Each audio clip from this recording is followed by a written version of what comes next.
Succession. Characters are in London. When you get to Southampton, you notice that the weather's different than New York City. So New York City had a cold snap, and that's why there's so much snow and everything. But when you get to Southampton and London, you realize that it's actually warmer. There's actually no snow here. It's a pretty moderate winter this year in London. So it's just unseasonably cold in New York City. As you get off the steamer ship, there's those newspaper boys selling newspapers. Yes. And one newspaper boy goes, Egyptian murders again! Egyptian murders again! Oh, that dang Egypt. So murderous. I guess, Get your scoop! Yeah, well, let's get a paper. Yeah. Hey, kids. Another paper, please. Oh, yeah, here. And then there's this. This is the article that comes with the headline.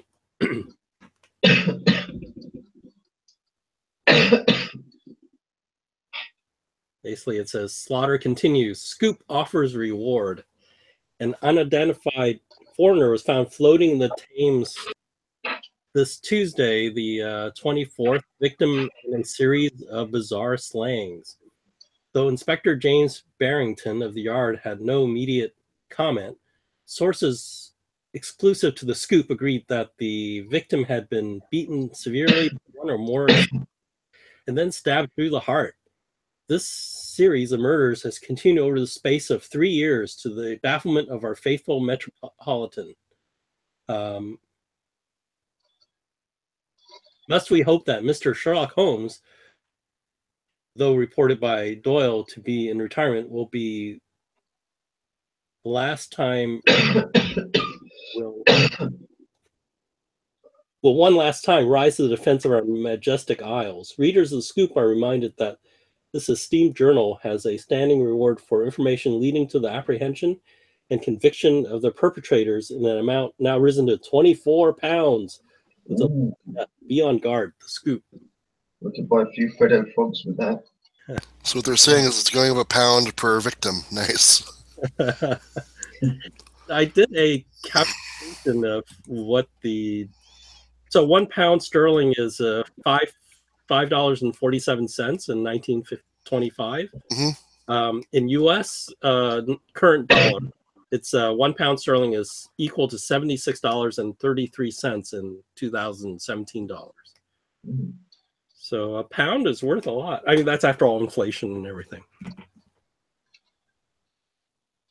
So like a £5 note is like $360 US. So, so a £1 note is like somebody carrying $100 bill, and a £5 note is like somebody carrying like a bigger bill than that.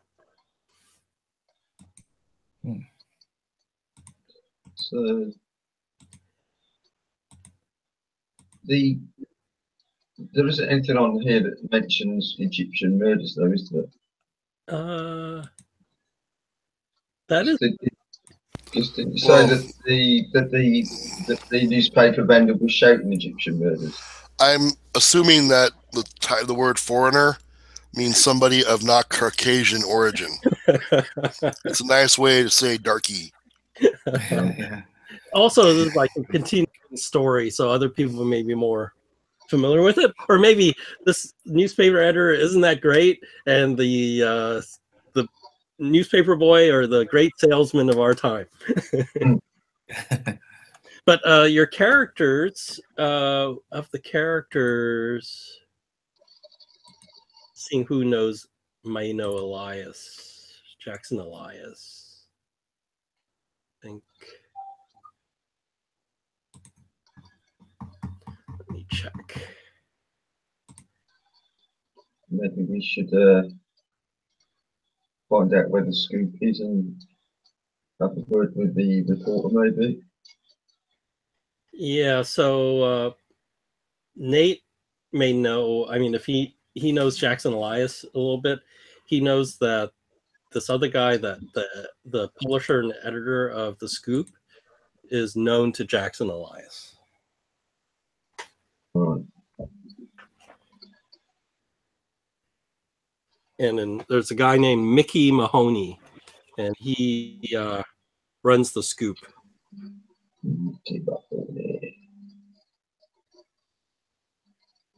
Mickey Mahoney. Okay. Good place to go for info. And so he's the editor. Sort of editor publisher. It's like a small paper.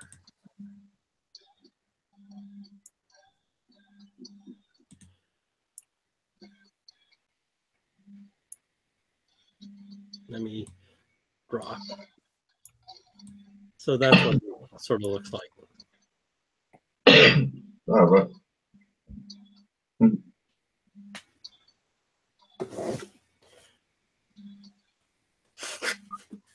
So yeah, you take a train to London.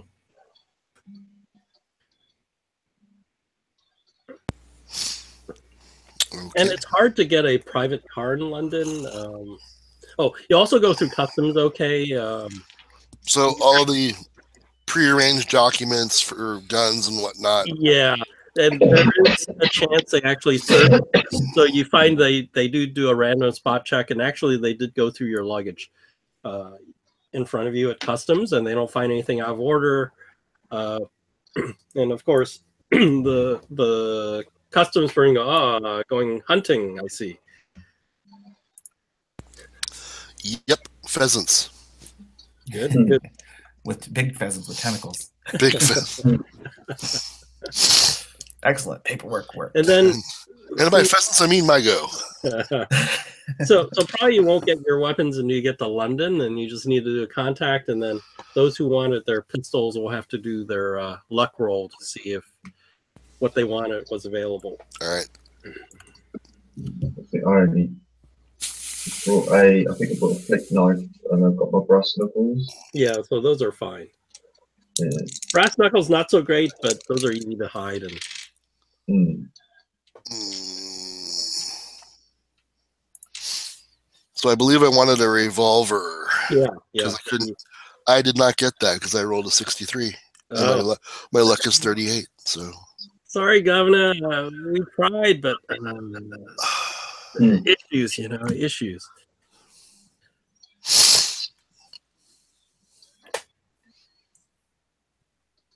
I mutter under my breath something about backward country where you can't get a gun on every corner. What's wrong with you people? Yeah, we'd like to get the laws changed too, but it's pretty. How do you guys control so much of the world without guns? Oh well, the people who control the world has guns. That's how they keep the natives pacified.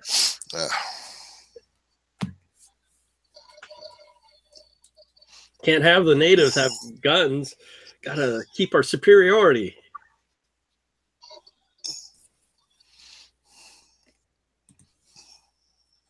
So where do you guys want to go? Should we get see if we can get some info on the murders from the newspaper? Yep. Yeah.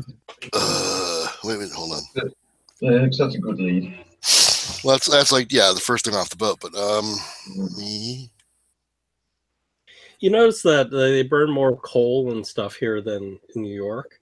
So there is a lot more sort of dust in the air. So when you like blow your nose or something with a handkerchief, it comes out sort of like gray particles in your snot, right? Nice. It's good for you. That's what they used to call them, pea supers.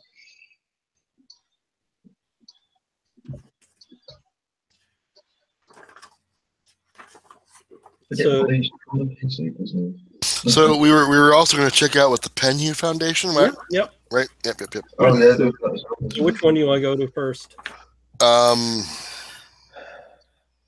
I mean, I think we should do some research on the foundation before we go there, right? Because that seems like the main thing we have so far. That's like the main thing related to the expedition. So we probably want to prepare ourselves before we just know what we're walking into. Kick open the door. Hi. Yeah. Wait a second.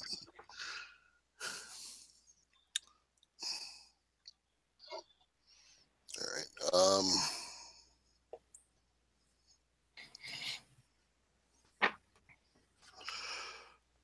All right. So do we want to go to the newspaper first, then hit a library or something, or what do you want to do? I say you do the paper first, because they might have something by themselves, don't they? Yeah, and because we can kill a couple birds with one stone, right? The newspaper, we can also look at if that foundation is a pretty esteemed organization. Maybe we can get some info on it there too. Maybe we could also get some information about like when the Carlisle expedition came through England. Maybe they wrote some articles on it. We can find out a bit about it too. All right. So you find the Scoop. It's they have offices on the third floor of a shabby building on Fleet Street. They say not far from Ludgate Circus. So it's like a small newspaper office, and they have various headliners and stuff framed on the thing. And you notice that most of their articles are more like weird tabloid stories. Huh. Okay. But sometimes there's truth in those. Men in Black, right? Yep. Yeah. So they're like really weird, sensationalistic type articles that they put up. They're the only ones that are going to publish all the weird, crazy things about monsters running through the streets. Yep. So Yeah. you want See, there's an office. The guy of Mickey Mahoney there, and there's probably only like a typesetter and somebody else there. It's not a very big newspaper office.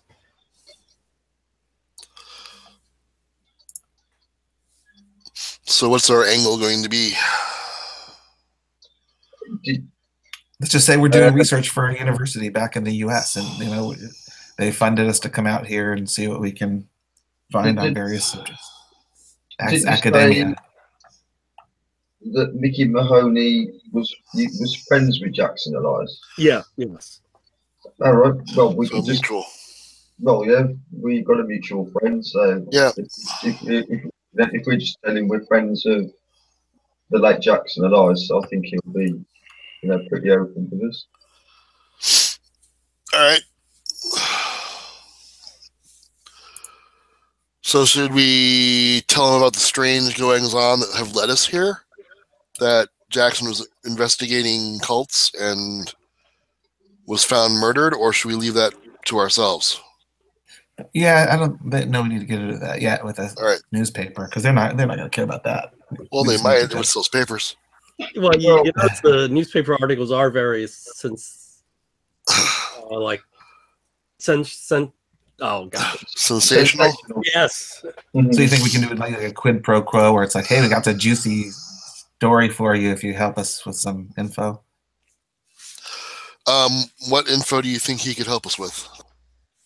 Well, these murders, he might know something about those. And if we explain to him about Jackson Elias, what happened with him, I don't know.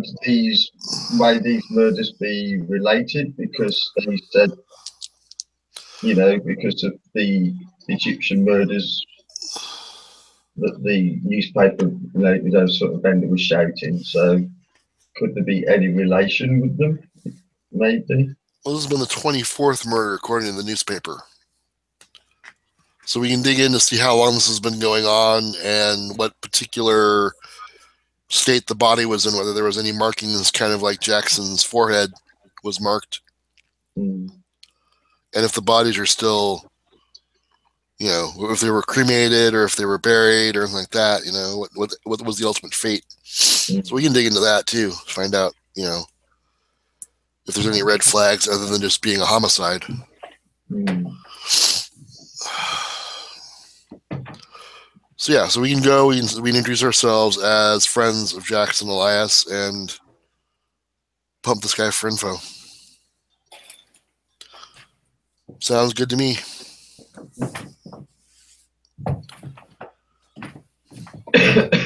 Who's going to be doing the talking? I think our resident egghead, the archaeologist, anthropologist guy. You don't trust your con man anymore? I try to give some decent details. It's just that, you know, he's a university guy. He knows how to talk like that. You know, he's educated. I ain't got those linguistical skills. He's learned. He's got literate. He's the literator.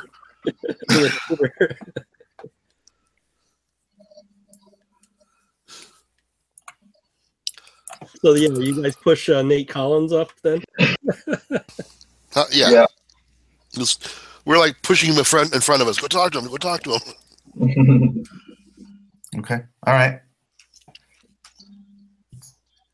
So yeah, it's those standard glass windows with a glass pane with door, and behind it you see the office, and you see another room, the big room with the printing press and everything. Okay, and so I don't have any points of contact here. Well, the only thing we have is the connection that we are mutual friends with a dead man. Yeah. Yeah. So he might need. Oh, go ahead.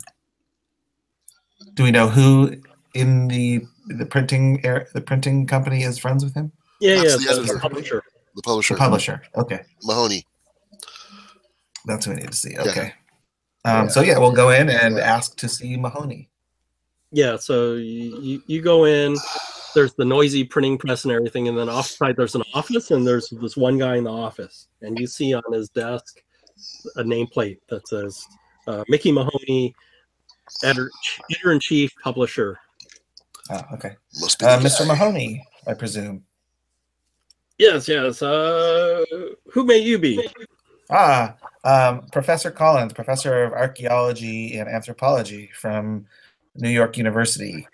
I'm here actually on an interesting fact-finding mission from, you may know the name, what was it, Jackson Elias?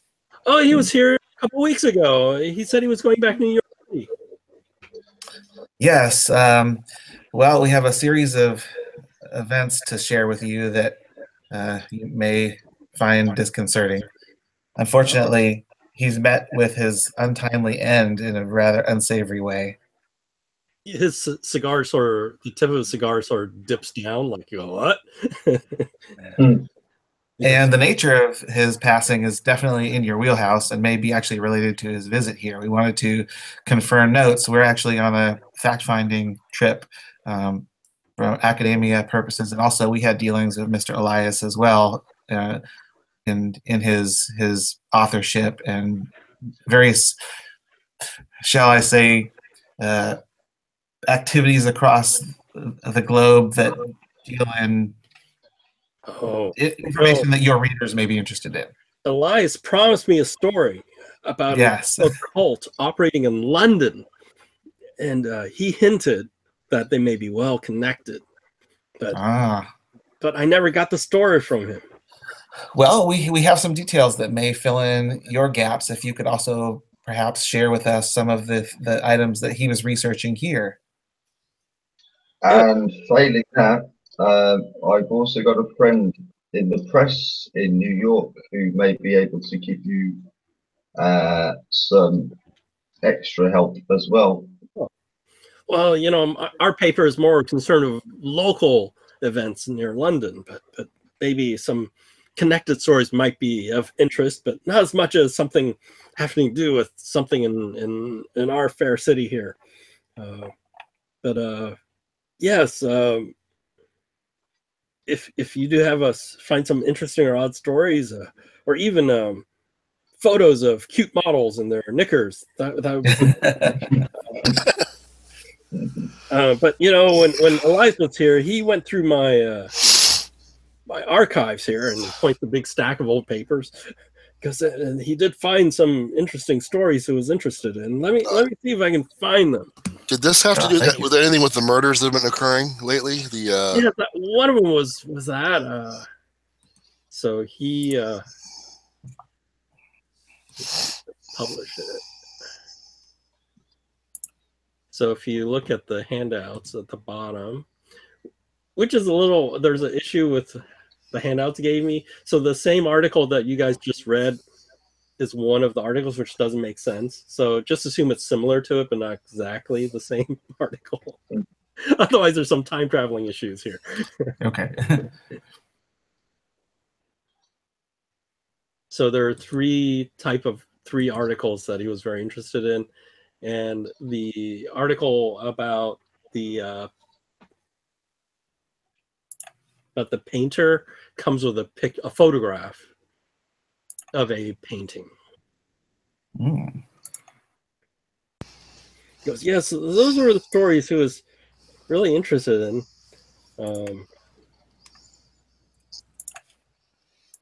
I don't know if he really followed up on any of these. He seemed very rushed and desperate.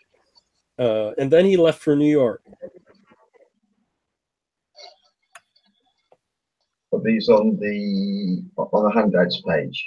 Yeah, it's the bottom of the handouts page. There's a PDF with 3 articles and a picture, a picture of some art that was reproduced in the newspaper. It's one weird-looking creature. Any ideas what that could have been? No, but it sold a lot of copies. Loch Ness Monster, huh? Well, I guess I don't see water there. I think there's some damsel in distress somewhere in there, but I'm not quite sure.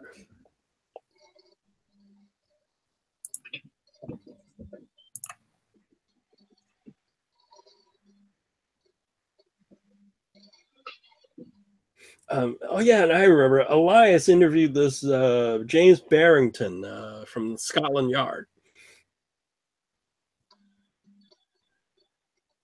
about these Egyptian murders.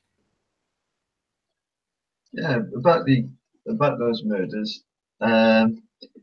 Is there a big Egyptian community here in in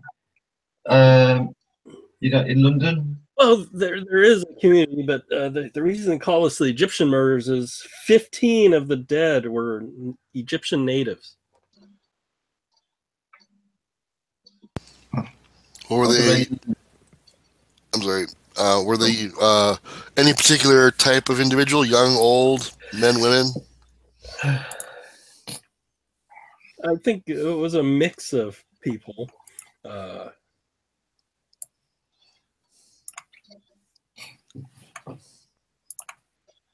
think the story I heard was, which we put in the paper, is they were savagely beaten to death.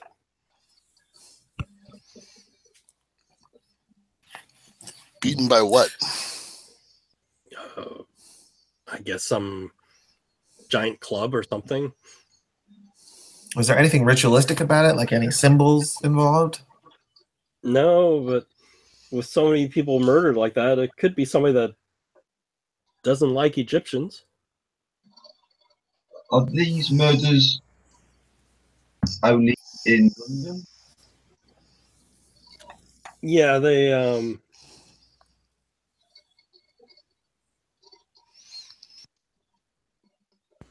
And are they always found floating in the river?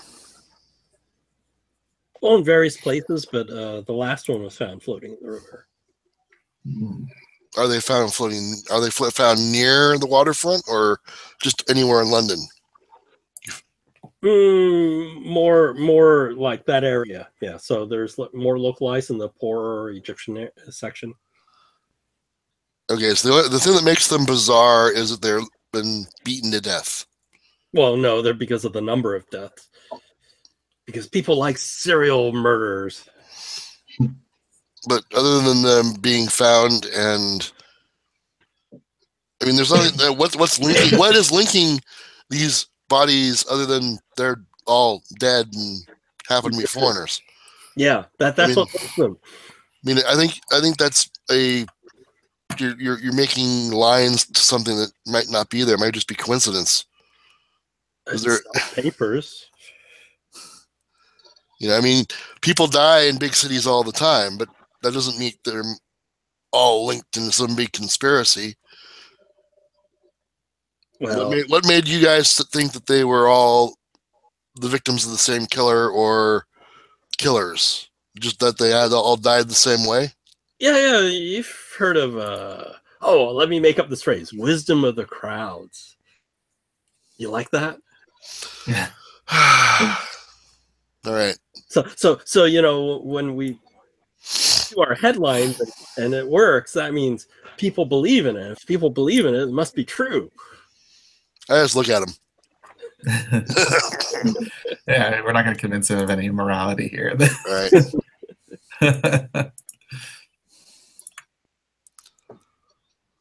Oh yeah, well, you know, there's some belly dancers over in the Soho area too. So if you happen to be there and you get a couple of nice pictures, we'll put that on page 2.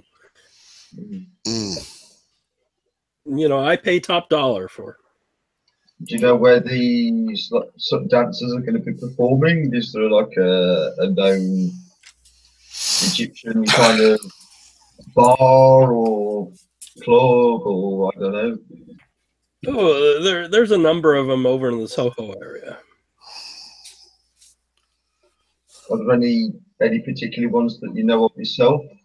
There is a hot one. They call it the Blue Pyramid. And you know, that does seem like it's central to the area where all these bodies have been. Have you been there yourself, or? Oh no, I wouldn't get caught dead there. That's why I pay you. If you guys haven't get a picture, I'll pay you for it.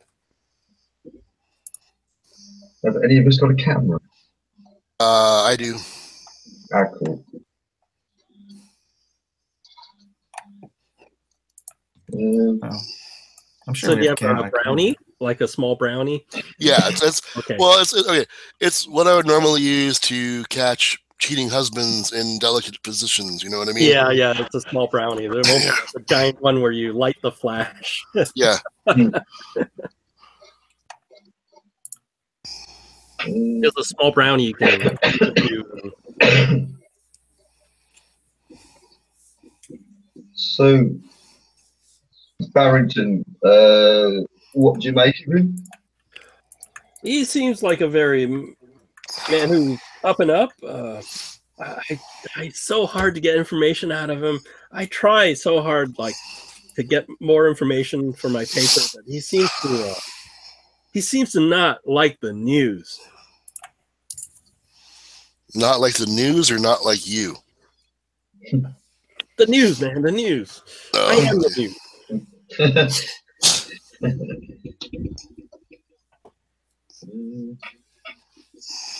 I suppose he's got a job to do, and I suppose that sometimes the papers can't help things. Maybe that's probably just his stance on it. I would take it to heart. Yes. All the stuff it comes with the job.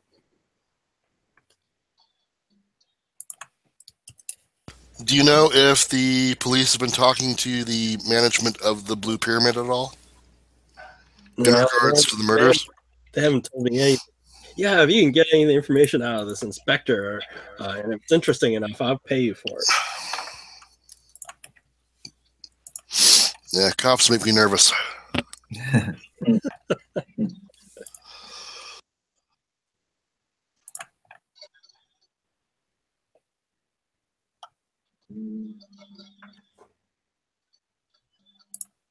So you said Jackson was here 2 weeks ago. Yeah. Do you know where he frequented whilst he was over here? Well, did he tell you of any places where he'd been or people he spoke to? No, he just came, went through my archives, found these articles he thought were interesting, and then he went to do some research. That's what he told me. And he was going to tell me about these evil cults in London, and he never delivered. I tell you Well, like I what, say, if you do find out, I offered him 15 pounds for the info on this evil cult. If you can find that out for me, I'd pay you the same amount I offered him. well, like I say, I could give you a contact of a good friend of mine in New York who's investigating some cult at the moment for us. She might be able to help you out with your story. Oh, okay. But she's in New York City. Yeah, no, but just think, an international story.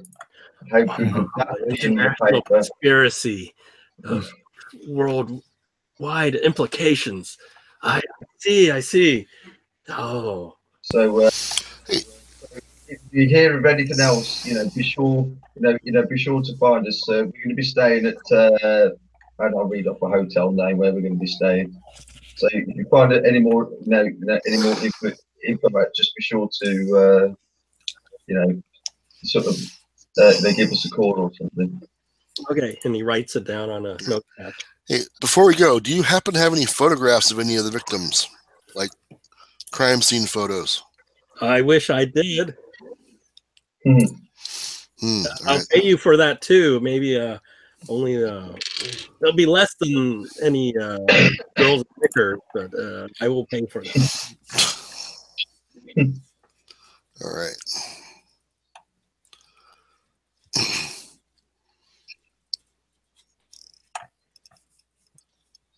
Anybody else have anything else they want to? Did we ask him about the what's it called, the where the guy was from? I keep forgetting the name of it. The archaeologist. Oh, the Penhue Foundation. Yeah. I'm gonna ask him about the Penhue Foundation. Does that ring a bell? Oh, archaeological. Oh yeah. Oh yeah, they do some Egyptian stuff, but they may be on the up and up. Yeah, there's you never encountered them in an unsavory manner or published them in your stories. No, they seem to be pretty well off, and they seem to fund sort of archaeology expeditions into Egypt. Oh, Egypt! You think there might be a connection? Well, I mean, you never know. You are publishing stories about unsavory things in Egypt, so.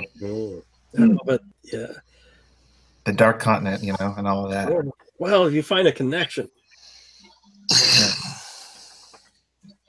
Well, we definitely will. Maybe we can collaborate again in the future. Very good. You figure in like 50 years, he'll be the guy publishing those stories about UFOs.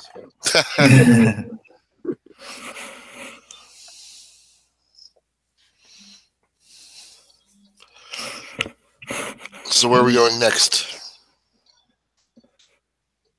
Could we get a map of sort of London, and so we can see which locations are where? And tough. The maps I have, they put key locations on, unfortunately. Oh, geez. Right. But like sort of in-game kind of thing, could picked up a map somewhere, a tourist map. Yeah, you can pick up a map. And London is really screwed up. There's a lot of one-way streets, and London is the biggest city in the world right now. Oh wow!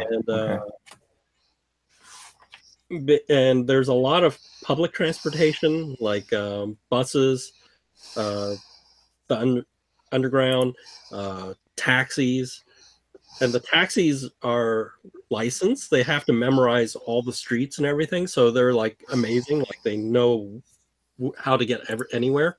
So it's really hard to have your own private car, and also for the Americans, they drive on the wrong side of the street, so every once in a while across the street, we might look the wrong way. And the north part of London is the more well-off versus the southern part. So there's a lot of class disparity. There are 3 locations that are standing out in my mind. One is the Penhue Foundation. The other is the Blue Pyramid, and the third is Scotland Yard or wherever this detective is basing himself out of, because I don't know if they do precincts like in New York for London or not. They would have to. It's too big. Right? Yeah, I I'm mean, just wondering because if there'd be a way to find this guy. I think they've got a whole bunch of like local precincts, and then they have Scotland Yard, which is like their FBI equivalent. Yeah, but with the detective handling this case, he was of Scotland Yard, or was he? Yeah, he's Scotland Yard. Yeah, but James Barrington of the Yard. So, Yeah, I mean, when it's multiple murders like this, it's going to escalate. It's not going to be a local precinct. Not for this game, but for a different game. What was that? I can give you a map to a different game. Oh, a different game that shows you where everything is, which is sort of funny. The other issue is when they did the companion, they said some of the locations they gave in the original map didn't make any sense.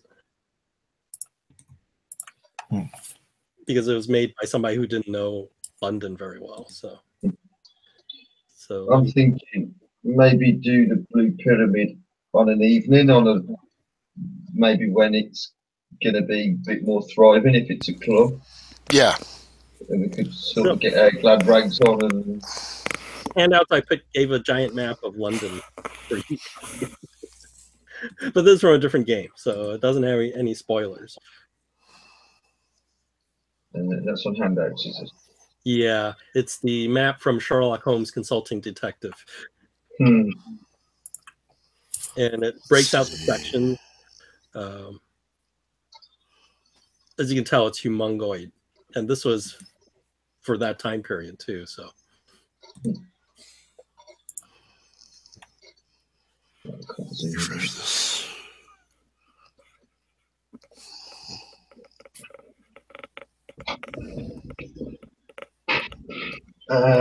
Is there anywhere else we could go to get a bit more information on the pending location before going there? I mean, the Blue Pyramid is kind of suspicious, right? I mean, that has the sounds of Egyptian. Well, it sounds a lot like that club in Harlem to me. I know exactly. Right. So like all these cultists have this propensity for like boozing and hanging out and illicit establishments. They seem to like to have a good time. No kidding. It's thirsty work killing people for cult rituals. Oh yeah, and then there's no prohibition here. So alcohol is legal. Prohibition's only a U.S. phenomenon. So there are pubs and stuff everywhere. Oh yeah. Isn't one of the characters an alcoholic? Oh really? A hash addict. Okay, so save the Blue Pyramid for the evening. We're going to go to the Penhew. Is that where we're going? Or? The New Scotland Yard is in the southwest side. It's on the other side of the Thames. It's on like Victoria Street. It's where Scotland Yard might have a bit more information on the Penhew place, maybe.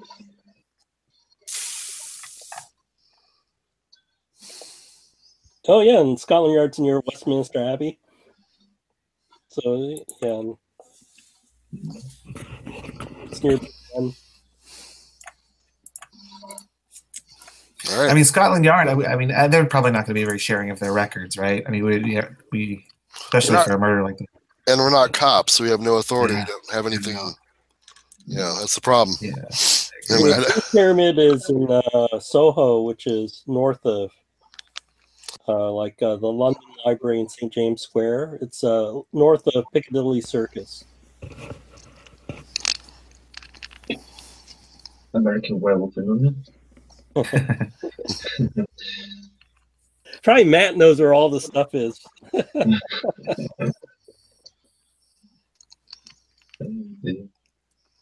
Because I have a weird map of it because I was there for about 6 months and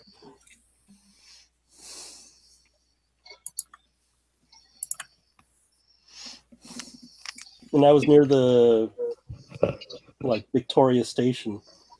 Mm.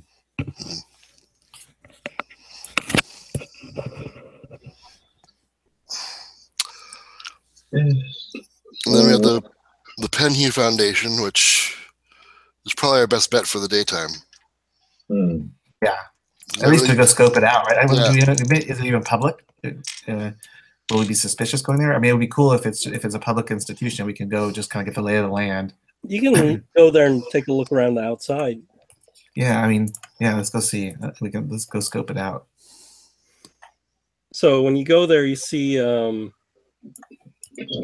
a. It's like a multi-story building, but it's only 2-3 stories. I think it's a 2-story building. It looks pretty sturdy. It has an iron fence surrounding the building. There's a delivery entrance in the back. It looks like they have guards, but there's an Egyptian collection inside. They're open from noon to 4 p.m. Monday through Friday for viewing. And what time is it? And what is it now? So you went from Southampton to London. You spent some time with Honey. I assume it's only like 1 p.m. now by the time you're done with them and everything. Right, so the exhibit hall is open at this time. All right, so we want to go in? Yeah. Whilst we're here, we may as well. Yeah. Okay. Let's just be careful and not give ourselves away. This is just reconnaissance. You don't want to get tourists. Yeah. You don't want to get kicked out before you have to be kicked out. Yeah. Let me drop the map. I think it's this one.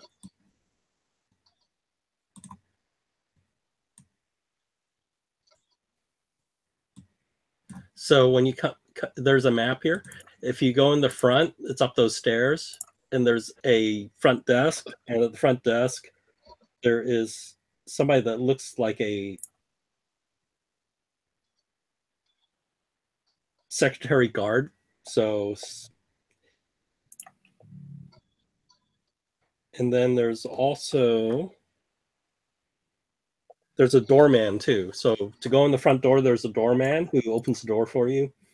Okay. Like as we go, I just want to pay attention. How secure is it? Like how is it? Is it like a vault, or is it like just a storefront with a lot of glass, or what's just how sturdy? There are windows, but they seem to be security windows. So they're barred. Yeah, they're barred. Okay. All right. So maybe yeah, we should have thieves study lockpicking on the boat. Yeah, you come up the stairs, and there's a security guard there, and he goes, "Welcome to the Penhue Foundation." Hello there. Are you here to see the collection upstairs? Thank Yes. you. Yes, I'm a professor of archaeology, and I'm very interested in your collection. So they have some minor fee, to go. And he goes, and if you want to look at any of our special collection, then you need to fill out a card catalog and show your reference, and they will be able to bring it upstairs to they have some rooms for looking at artifacts, and then you can look at it, and then when you're done, then and then the artifact can't leave the room, and then when you're done, you knock on the door to say you're done, and then they'll come and collect the artifact again, and then you can leave. Is this guy wearing a name tag or anything? Yeah, there's something on the desk. Right, I just wondered if his name was Edward at all, because No. we found that card, didn't we, with Edward sort of Gavigan? Yeah. So I assume somewhere on a wall or somewhere when you came in, there's a list of the directors and stuff. Mm-hmm. Right. And you would have seen Edward Gavigan is like second in charge. And Penhue was in charge. Penhue is the first name, like the head director, and Gavigan is like assistant director.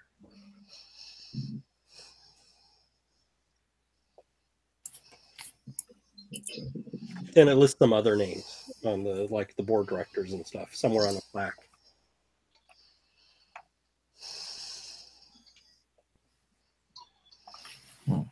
Does it have what's the other guy that went on the expedition?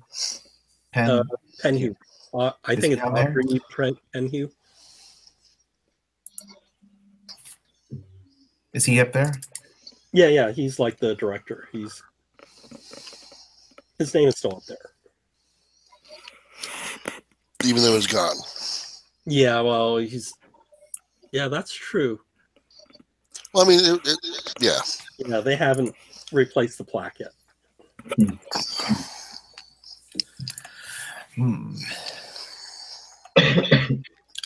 I make a comment about that to the guy behind the desk. I was like, say, wasn't that one of the guys that disappeared on the Carlisle expedition? Goes, yeah. Well, I guess Gavigan still thinks there's hope he'll come back. Well, I guess he's an eternal optimist then, huh? Yeah, probably. If anything, they would put like a little black mark or something, like some crepe near it, like near Penhue's name, to show there's some mourning going on. Have his portrait draped in black cloth or something. Yeah, something like that. Yeah, you probably see a portrait of Audrey Penhue somewhere, and then they drape it with black cloth.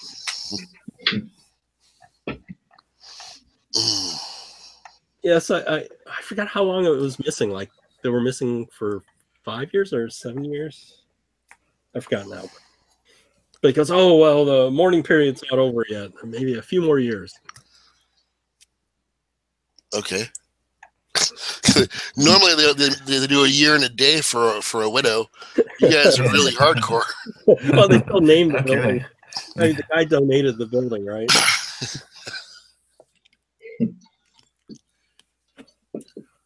So yeah, Oh, yeah. shall we? The collection upstairs. So I'll show you part of there's some offices, but I'll show you the thing to go. I think the stairs are right there. Oh, so the stairs are right to the left. Right to the left. To the left of the entry desk. And then let me drop the second floor picture up here.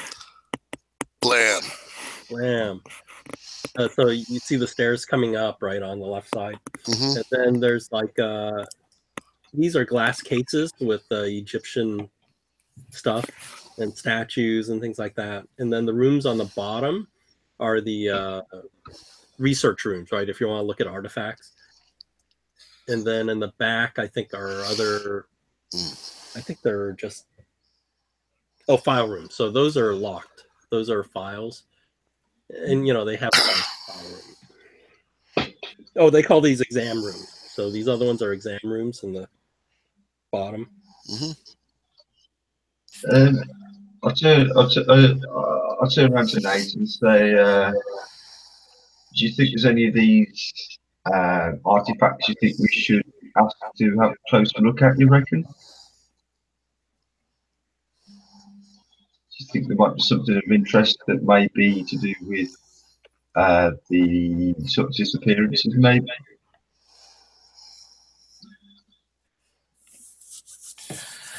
Yeah, I mean, they're specialized in Egyptian stuff, and that's a pretty interesting, I mean, if there's an Egyptian cult operating, right, and this place specializes in Egyptian stuff, there's a connection somehow. They're either rivals or they're cooperating. So we just don't know yet. Are they friends or foes? I asked the secretary/guard, is it all right if I do some photography of the artifacts? I'm not sure. You'll have to ask someone whether certain things can be photographed or not. All right. Flash may damage the artifact, so you may have to ask before you take pictures of individual items. Can I assess them with like my archaeology? And I have appraise, I think, as well, to just kind of know like the authenticity or their specialization. Yeah, if you look, everything is definitely real. Like So if you look at it, you'll see.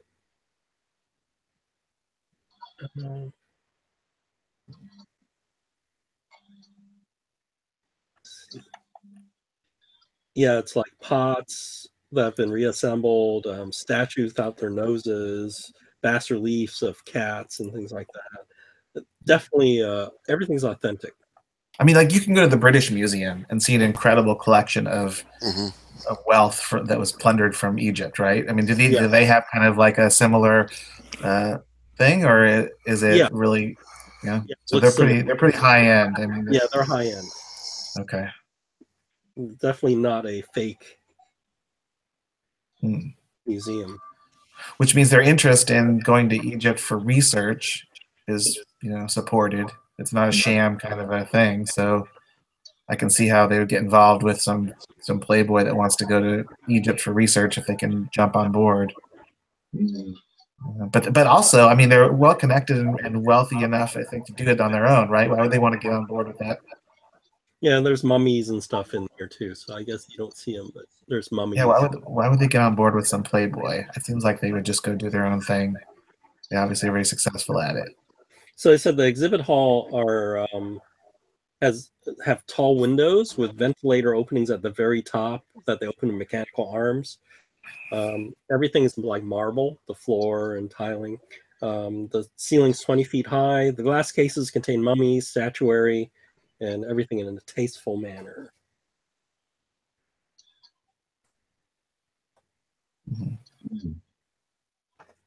I guess I'll just start walking around the glass cases and see what's in them.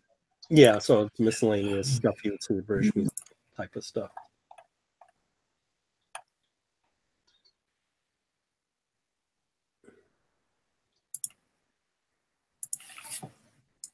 Do the ventilation windows look as if do they look secure? Yeah, but it'd be tough because you have to get up to they're like 20-foot high ceiling, so the ventilation's very top. So you need a really tall ladder if you're trying to come in from the outside. Right. I was just thinking if there was something in here that a court wanted and they wanted to come in and take it. Yeah. I mean, yeah, there's a good chance they have some relics in here that are pretty interesting, right? So, yeah, we should definitely be looking for a way to break in if there is such a thing.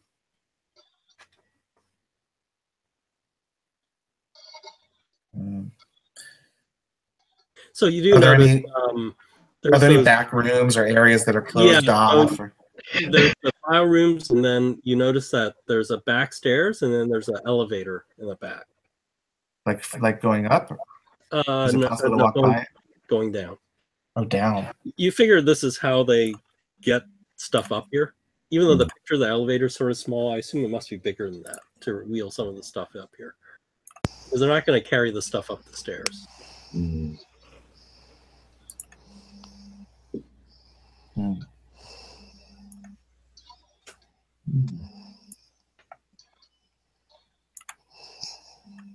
What's downstairs? Are there any kind of is there a gift shop or a library or something down there? Bathroom. There's no gift shop. When you went downstairs, in back of that desk on the first floor, there's a long hallway that go to a back door, and you see various doors on either side. So you're not sure, but you think there's meeting rooms or other things on the first floor. But when you went in, you just came in the front stairs and then went up the stairs to the exhibit hall upstairs. You could go where the elevator is and look down those stairs. And we can always pretend like we're lost, right? Kind of.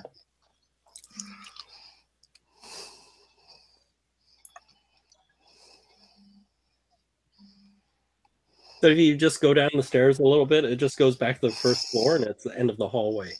And then you just see a hallway with like 4 doors on the left and 2 doors on the right. So they're closed. Okay. How significant are the locks? Like our lock picking guy, can you assess they're the closed. locks? They're the inside are not locked. Oh, good. Just the doors are closed, right? Have the doors got name plaques on them, or Are you gonna walk down the hallway back towards the front desk? Just Walk casual. yeah, just- we can pretend we're lost, you know. So one of it says storage, and then the other one says staff room. The one on the left says staff room. The one on the right says storage, and then further down you see the doors, but there's like glass there, and they're libraries. And you see one that looks like a waiting room. And as you go by, there's somebody in the waiting room, like there's a desk, and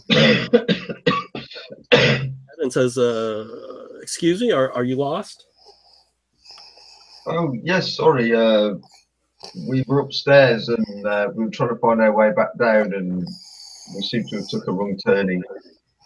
Oh, so yeah, so just follow on the hallway and be back out the front. Thank you, sir. And then you go by, and it seems like a couple offices.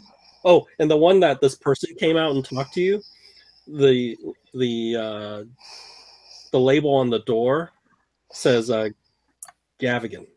So it looks like see, that's good to know. But the person that talked to you definitely looks like a secretary of some sort, not. So you walk by the secretary office, and that person asked you whether you're lost, and then but you see on the door it says Gavigan on the door. I sort of give it a sly kind of sort of look to to the others as it's like, oh, look there, name on the door.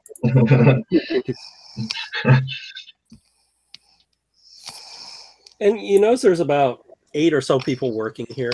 So, and then there are a couple of door guards and the receptionist guard person.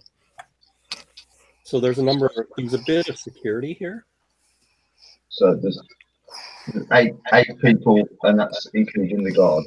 Oh, not including the guards. So I mean, I would expect it, being the value of the stuff in here. Yeah, they're definitely gonna, and they're it's gonna be guarded at night for sure.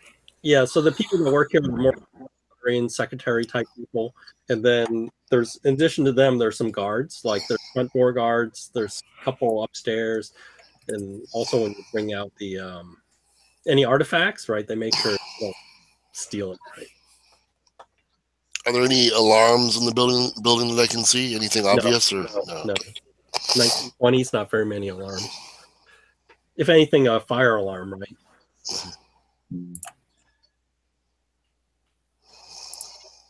And it would be like a fire alarm for a manual pull in case there's a fire.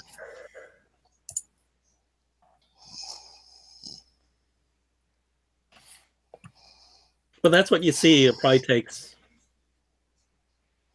I don't know, half an hour to an hour to look at the stuff, walk around. Did we know if either Penny or this Gavigan actually knew Jackson Elias? Well, not Gavigan, but Penhew went on this trip with Jackson. Oh, not Jackson Elias. You're right. Only knew the Carlisle, right? But you don't know if they know Jackson Elias. You could ask if you want. If they did, again, that's always a foot in the door because it's a mutual friend.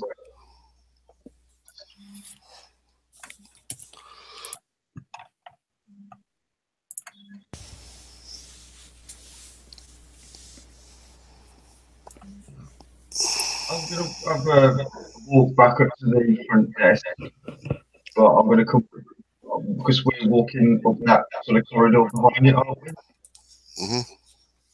I might walk up to the desk and see, just sort of glance my eye over it as I walk past, just to see if there's anything on the desk. Oh, the front desk one or the? Yeah, because we can't get into the offices, can we? No. So there is the one where the secretary was in, but it's really hard to get in there. And then the only one you can really get a good glance is the front desk, and there's nothing unusual there. All right, thank you. What about the staff room door? Try listening in on that one. You're gonna try to listen? Yeah, I'm gonna try to listen, see if I can hear anybody. Do a listen roll. All right, wrong thing. That's my. Hold on.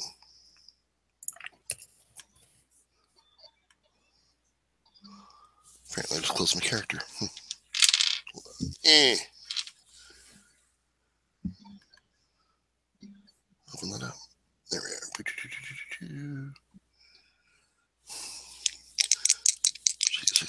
Shaka. What do I get? What do I get? Oh, my dice predictably hate me. No. Yeah, you don't think you hear anything.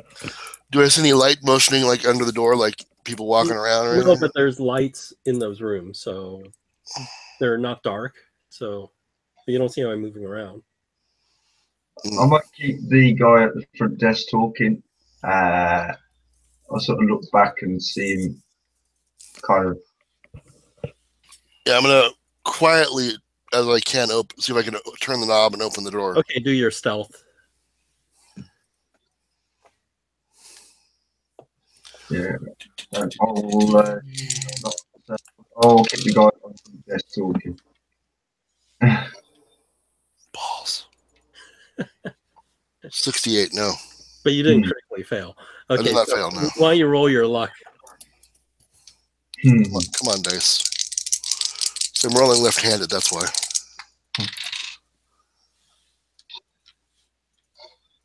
Yes, I made it. Okay. So you open the door, it squeaks a little, but not. To you, it sounds like it's really loud, but you know it's not really that loud. And you open the door and you see that the room's actually not occupied. Okay, so what's in the staff room? It's weird. I'll show you the picture, even though it shows you the other side. But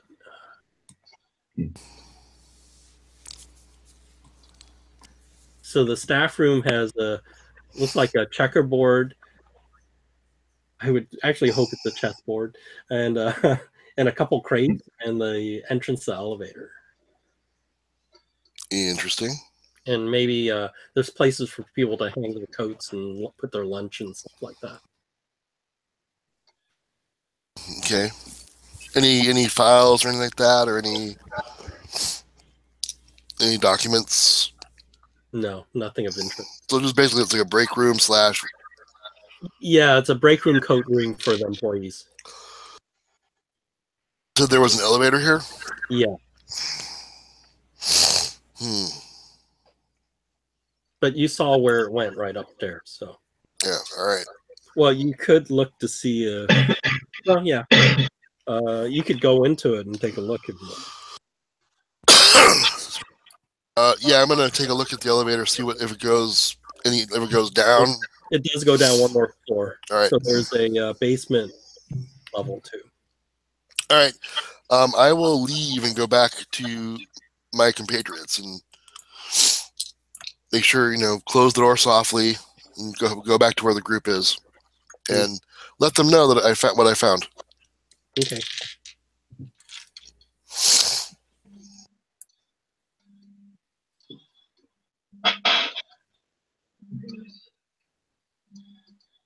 Yeah, I assume the elevator just has one of those grates that you pull open and close so you see through it, right? Because it's more like a freight elevator than a person elevator, so you can see. Oh, this is interesting. I mean, we definitely want to be able to try to explore this at our leisure. I guess we want to maybe come back and surveil it at night and see how tight the security is.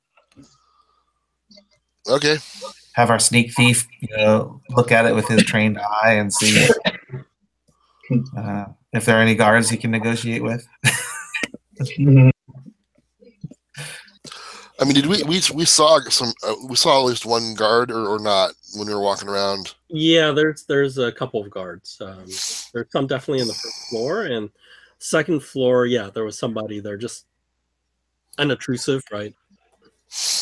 Oh, okay. I'm just thinking. I should have looked to see if I could find a schedule in that staff room, but I didn't think about it. So That's what I was seeing if I could see on that front desk if there was like a rotor or something, good or call. when people would be in, but nothing. Or we could just ask if we can speak with this man, like sort of Gavigan. You never know. He might be. He might be willing to talk to us. Couldn't hurt.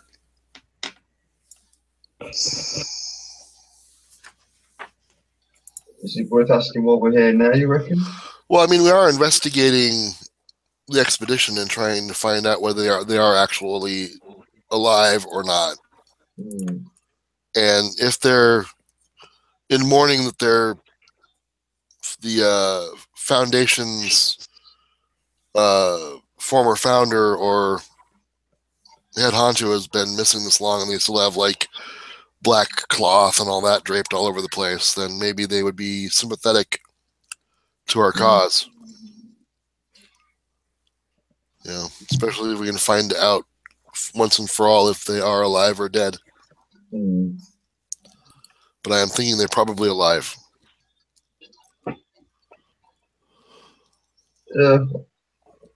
I'll go up to the front desk of the guard and just sort of receptionist guard.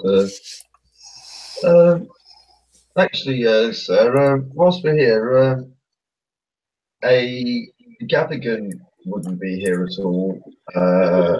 Mr. Gavigan, yes, he's here today. Right. Is he available to speak to at all? Oh, let me check. So he goes back to where the person said, "Can I help you?"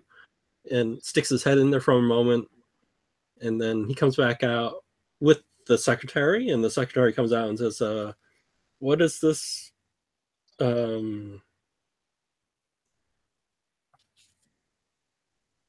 What is this concern, sirs?" I turn to Nate.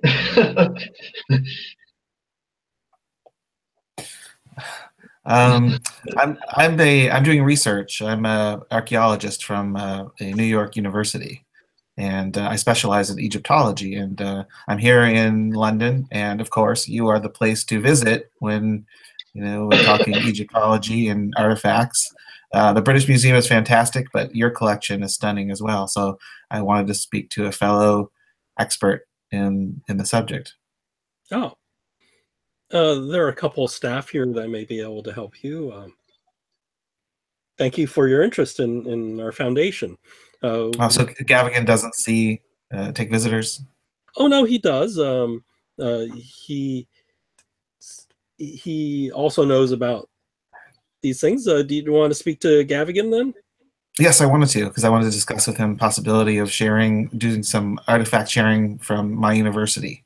Oh, well, let me see if he has some free time. So he goes in there.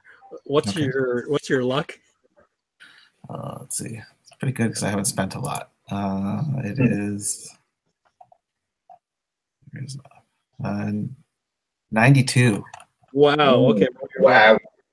I got some back last game. I got more than I spent.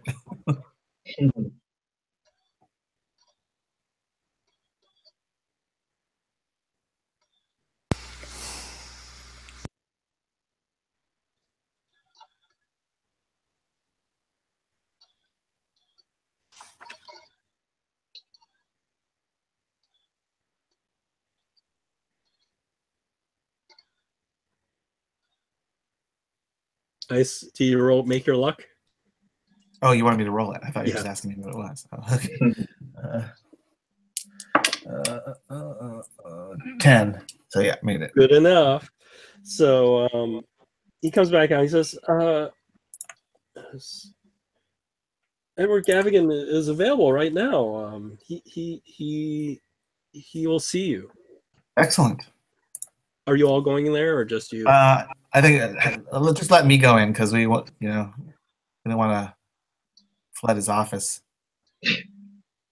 Okay. I just want to get the lay of the land from him. I'm not going to give away anything. Yeah. So if you go in the door, you'll see this waiting room with a red Mhm. carpet, Mhm. and then there's like chairs, I guess bookcases, and then he takes you through there, and then you see a desk, various chairs. You actually see a safe. You see behind the desk, there's a safe, Okay. and it's slightly ajar. Or can Can you you go down ping and the read can you- you ping the map where the safe is? Or you can't. You don't have. You're not using a map. Yeah, It's this just is a not picture. Roll20. Yeah. So it's if you face the desk as you come in, it's Mhm. on your right. To It's right. that Okay. box On, that's square on the wall. Oh, it's a big metal cube safe. Yeah, that's the safe. Okay, with a dial only. Yeah, it's a dial, and I think you see like there's a statue in there and some other stuff. Is that like a gold bull? Let me see. It's for sending lots of nightmares. only Papa's asses have giant statues of gold bulls in their office. I assume it's either a gold bowl or Yeah.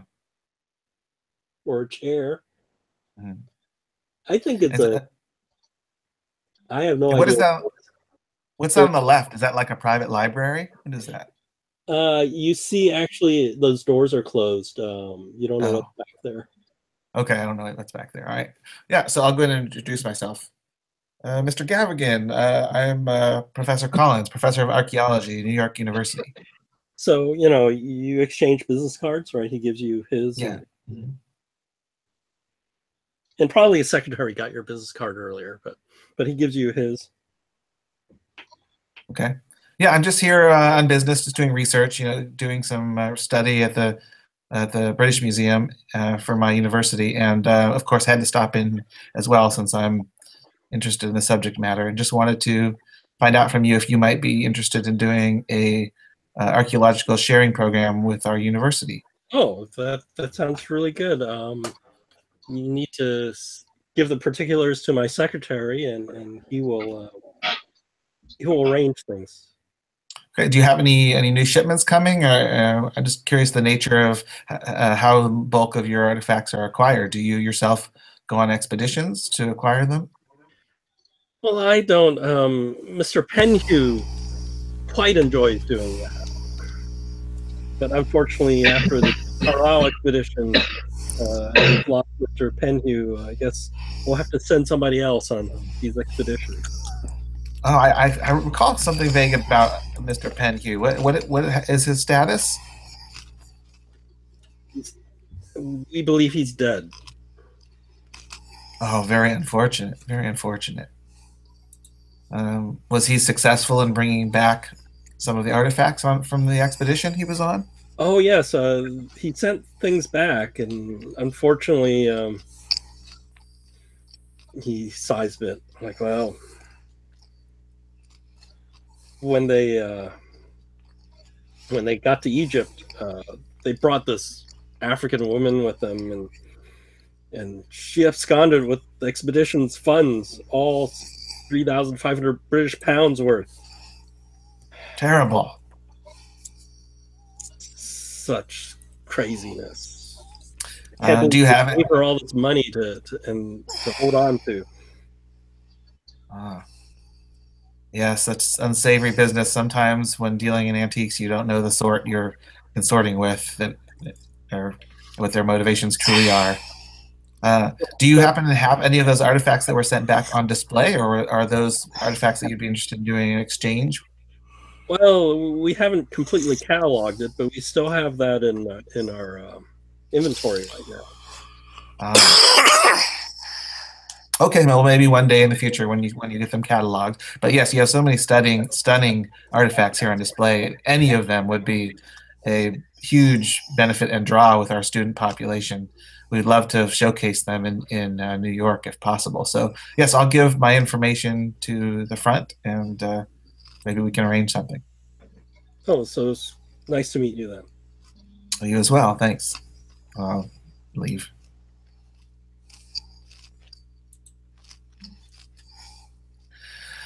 Okay, well, I'm thinking there's some pretty good stuff in his storeroom that we may want to try to get a hold of. And well, I mean, I won't say it in here, but I'll let when we leave the place, I'll let you know about the safe. Can you safe crack with lockpick skill? Yeah. You That can. will work. Well, if you succeed, it'll work. Yeah. If dynamite. Yeah, that's inconspicuous. I can't think of anything else to do here unless you guys can. I mean, I wonder. You know what? Is it possible to go to the restroom and if there's like an outside window, can we like stick the window open in a way that it looks like it's closed? That if someone were to look at it casually, it would seem like it's secure, but it's really not. Well, they're still barred, so No, the you bar. open it, but you can't get in. Yeah. Oh well, we'll have to come back tonight. Yeah, we'll check it out.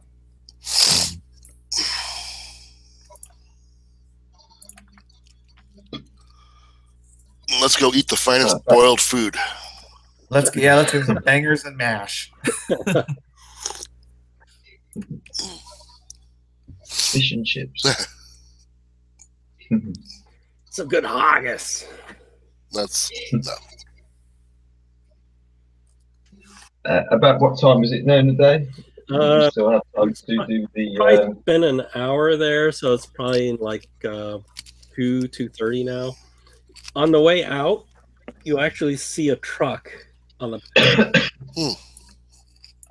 and they seem to be unloading something.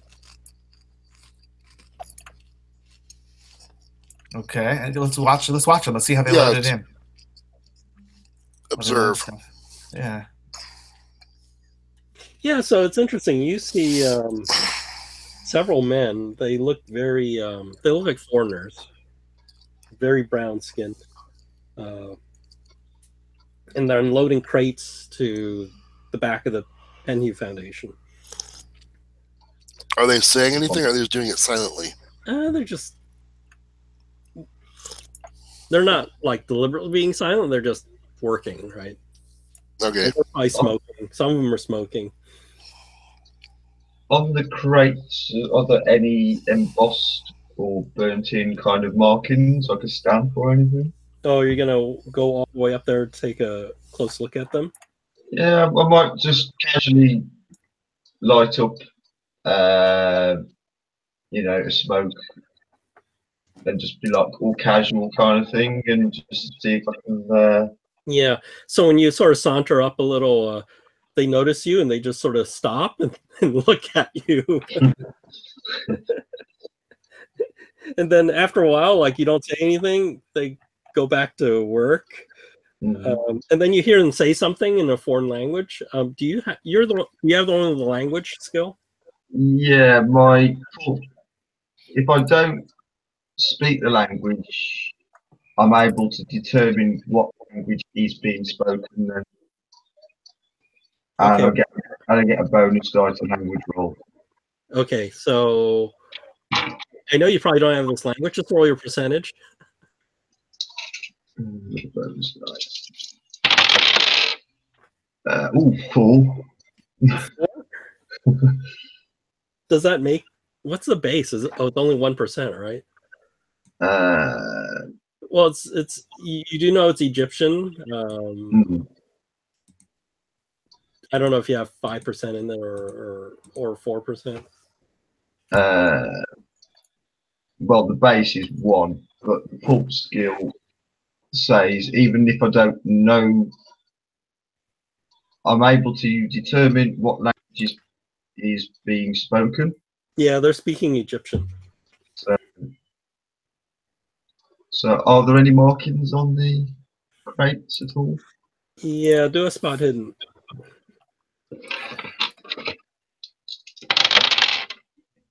No, 81. Yeah, there's some markings, but you didn't quite catch it. Right.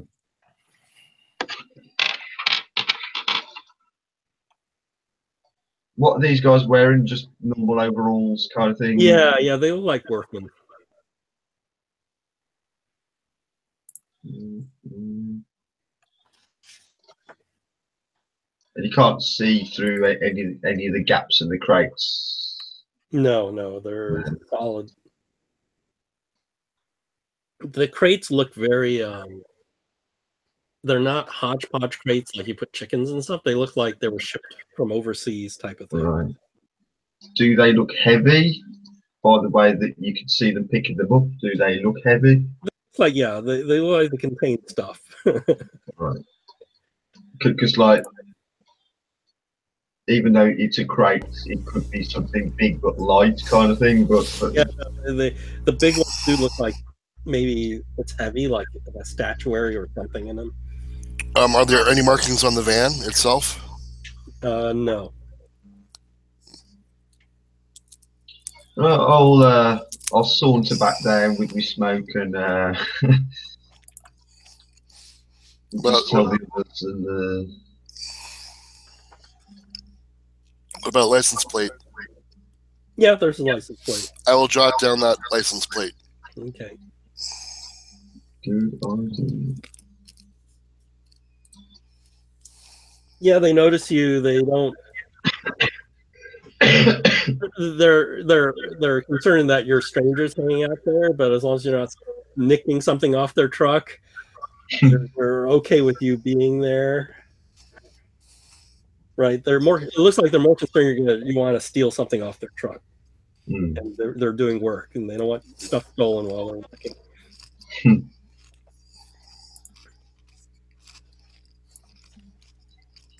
Yeah. So nobody from the foundation is supervising these guys. They're just showing up, dropping something off. There's probably some guard there watching to make sure you're not stealing, but it does seem like some sort of official delivery. But it's not like a official delivery truck from some, not the postal service. It's a freight company dropping something off. Yeah. But it's sort of odd. They're all like Egyptians there, right? That's like a standard delivery company. Are they all wearing the same clothes, or is it just whatever they're wearing? Like, are they wearing like overalls, or are they? Yeah, they're just wearing random workman clothing. They're not like not a uniform, really. Yeah, they don't have a uniform. So you figure it's not a high-end business. A high-end business without a uniform, like a coverall with like a logo on it. They're just wearing regular work clothing. I want to check. I'm just from my across the way. I'm just looking at the loading dock, seeing if there's how easy it is to get in, what kind of a gate they've got for their loading area. What can I observe from where I'm standing? Okay. For the door.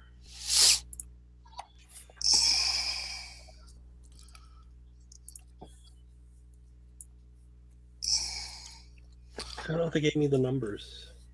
I know their numbers. Now I can't find it. So there's various strengths for the different doors and stuff. Yeah. So is it kind of like where there's like a little side door for people to go through and a big door for freight to come in, or is it? Yeah, there's let me look at their pictures. So there's the back door. Oh, they really screwed up this map. The back door looks like it's just a strong door from the back, and then the freight elevator is where they load all the stuff into.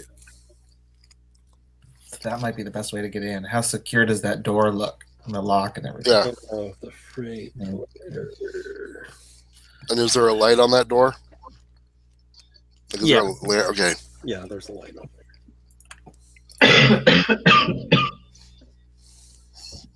It's funny when I looked at it, I saw the numbers, and now I'm looking for it, and I can't find the numbers.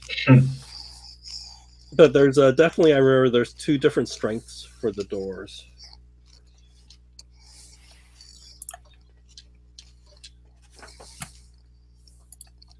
So one looks like a solid door, and one looks even solider. All right. But you know, when you pick locks, this one, it looks like there won't be a difference in the lock picking. You'll just Yeah. have to succeed. All right. And I mean, there's like a loading door for big freight, and that's what Like what's go to the opening. elevator, All right. and then they have a regular steps going up the back door. But they look like they're loading everything into the freight elevator. All right. And then I assume they go down or they go up. Looking at this, some of them they take down, and some of them they seem to wheel across. Uh-huh. It's like a double door through there. They take it through the staff room.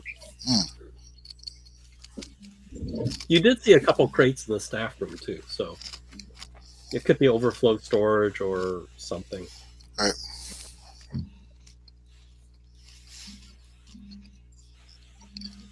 Okay, so yeah, I mean, definitely we need to come back at night and see what they're doing.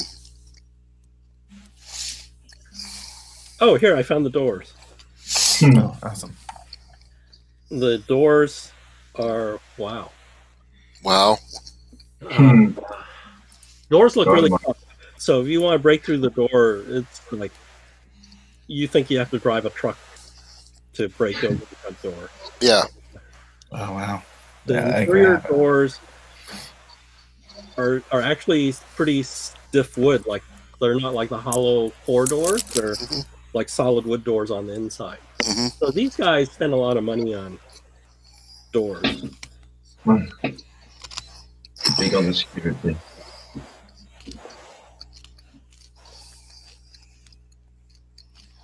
Yeah, I'll give you the number for the outside doors. They say strength 50, so it's really 250. So basically, you would at least need 3 people to shoulder the door to get it on average. So the strength is, you said 250? Yeah, 250. Wow. Because then I have the 6th edition book, which is in the... Yeah. So it's 50 means 250. So basically, and usually a door you need 2 people to charge at it. Mm-hmm. And then even with 2 people with 100 strength, which is average, then that still doesn't... There's still a gap on... Yeah, it's gonna be hard to succeed. So you actually need more than 2 people to barrel a door down, unless you actually have somebody really strong. That's why you probably need a truck or something. I think lockpicking is our only. Yeah. Do we have any crime contacts here in London? Because honestly, it would be great to be able to bring along like an expert break-in guy, safe cracker. Because we don't want to like get in and then like fail a roll. You know what I mean? That's the whole point of this thing. So, some people have luck. What's the highest lockpick skill we have in the group? I have none. I have 31. I think That's the highest we've got. That's it. And that's not great. better than 1. Yeah, but man, that's a pretty good chance of not making it. Is there a possibility we could get in contact with contacts? Like maybe this might be worth burning one of our contacts to, like, in the past had been on a mission with someone they brought over from England that is part of the syndicate here, and maybe we could look them up. Because we don't want to get in there and then not get in. That would be kind of. Once we're in, we've got to try and avoid guards. So here's an option: if you have if you have a backup character that has a high locksmith, that's available. If not, you could burn a contact, and we'll bring an NPC in.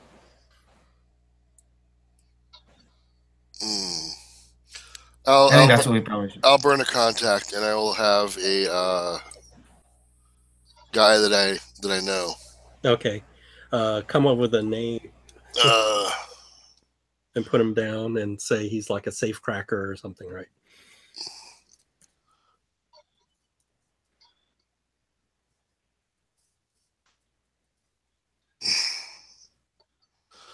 Right. So I got British Jimmy.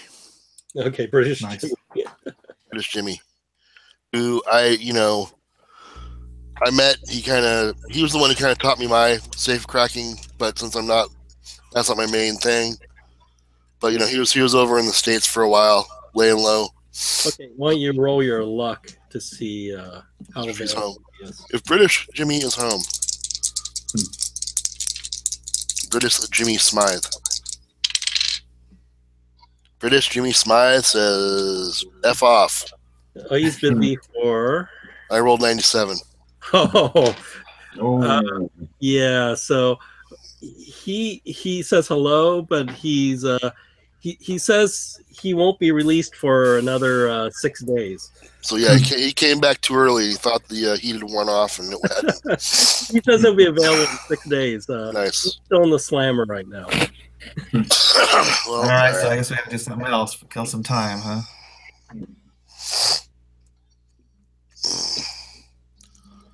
Well, I mean, the problem is the artifacts or whatever's in the boxes are here right now, and they're probably not going to be opened tonight. So we'll be having an easier chance to find them. Well, I mean, I don't think he's getting to it anytime soon. If they haven't gotten to it now, I mean, the expedition's been cold for years, right? So, I just want to see what these guys are bringing, because I just find it interesting that there's some, swarthy-looking guys that are speaking Egyptian, delivering Egyptian artifacts to this museum. Yeah, I mean, obviously, that's kind of weird. Yeah, it's an Egyptian museum. I understand that, but I mean, in England, wouldn't it be an English delivery driver delivering parcels or boxes? Yeah, I mean, do we want to follow him? Maybe. I have their driver. I wrote their driver's license number down, so we can follow them. Actually, when they're done, they will leave. You could actually try to follow them. Yes, let's follow. right. Grab a cab and say, "Follow that car." Is there any way to hang onto the back of the truck at all? Oh. That's not a good idea. Sure, that's such a bad idea. I tell you, there is. Can we actually sneak into the truck? It's a Broad daylight. the front cab is where the guys are going to go in and sit, right? Well, but the back half, is that open or is that covered by a tarp? So there's the driver and maybe somebody, one or two in the front, and then there's probably at least another guy in the back because there's not enough room, right? All right. Can I look in the back of the truck without anybody? It's basically empty, and there's a guy sitting there, and they're going to drive off, right? He's sitting there right now? Yeah. Like there's probably 3 squeezed in the front. Okay. And then one guy left over that's stuck in the back. Like he got screwed and he's sitting in the back. Right. So there's probably he was there before when they had the boxes, right? Pull a Marty McFly and grab a skateboard and hang on the side.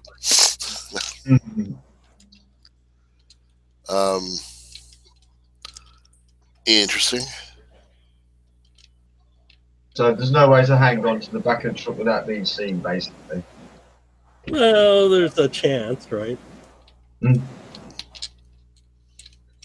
We'll try and grab a cab and follow it that way. Yeah, they have their the license plate number written down, so we can verify that it's the right truck when we get to there. If we actually, need to verify. Yeah. Okay. So you're gonna follow with a cab? Yeah. Yeah. Follow that truck. Oh, okay. I really liked these. I've always wanted somebody to tell me that.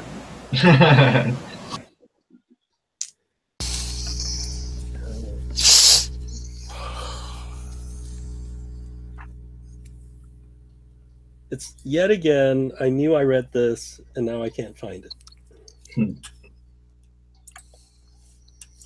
So you follow them, they head towards the docks.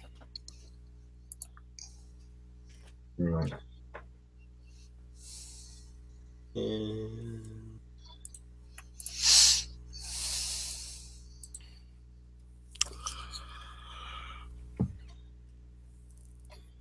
And Yeah, there's something to be desired of the organization. Yeah, maybe a new book is going to help with that, right? They'll have it all more easily referenced. That's the one thing I hated about the Time to Harvest. It was just so badly laid out. Yeah, that was. Yeah, there's issues with that, and not only that, it was so deadly. The first segment was so deadly; it was amazing. I couldn't believe that was what they would hand out as a organized play. Let's kill off half the characters in the first segment, in the first scenario.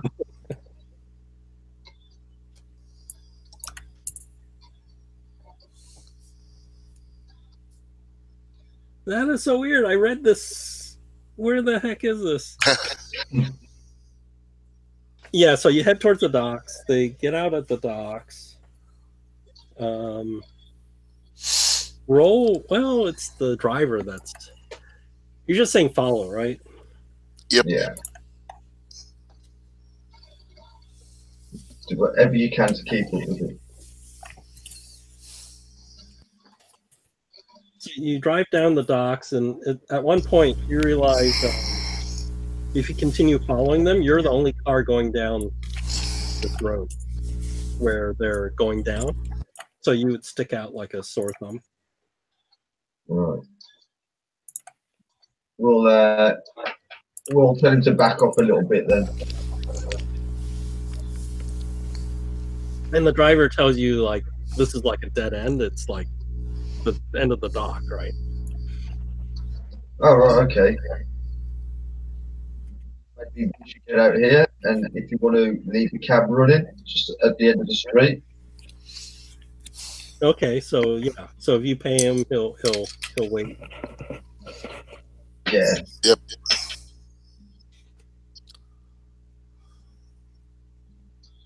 I'll give him half now, and just say when we come back, we'll give you the other half. Well, he wants you to pay for his for the trip there, right? Okay, yeah, we'll do that. Yeah. Because otherwise it's like, oh, here's half. Then see you, never see you anymore. Thank you for a half price ride.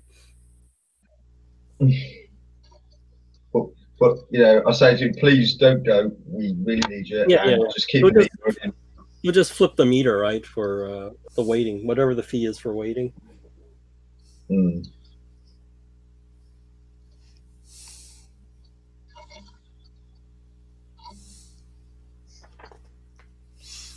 That is so weird. I saw this somewhere. Anyway, where are you guys gonna go? Just go and look and see where this heads towards? Yes. Yeah.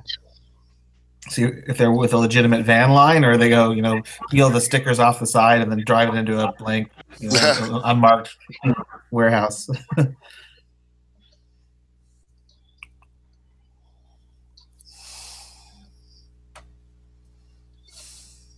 Why don't you guys? I'll give you a choice. You can either do individual stealth rolls or pick the lowest and just roll once for the whole group. Or you can always keep somebody behind. Okay. Well, mine's 25. Mine's 30.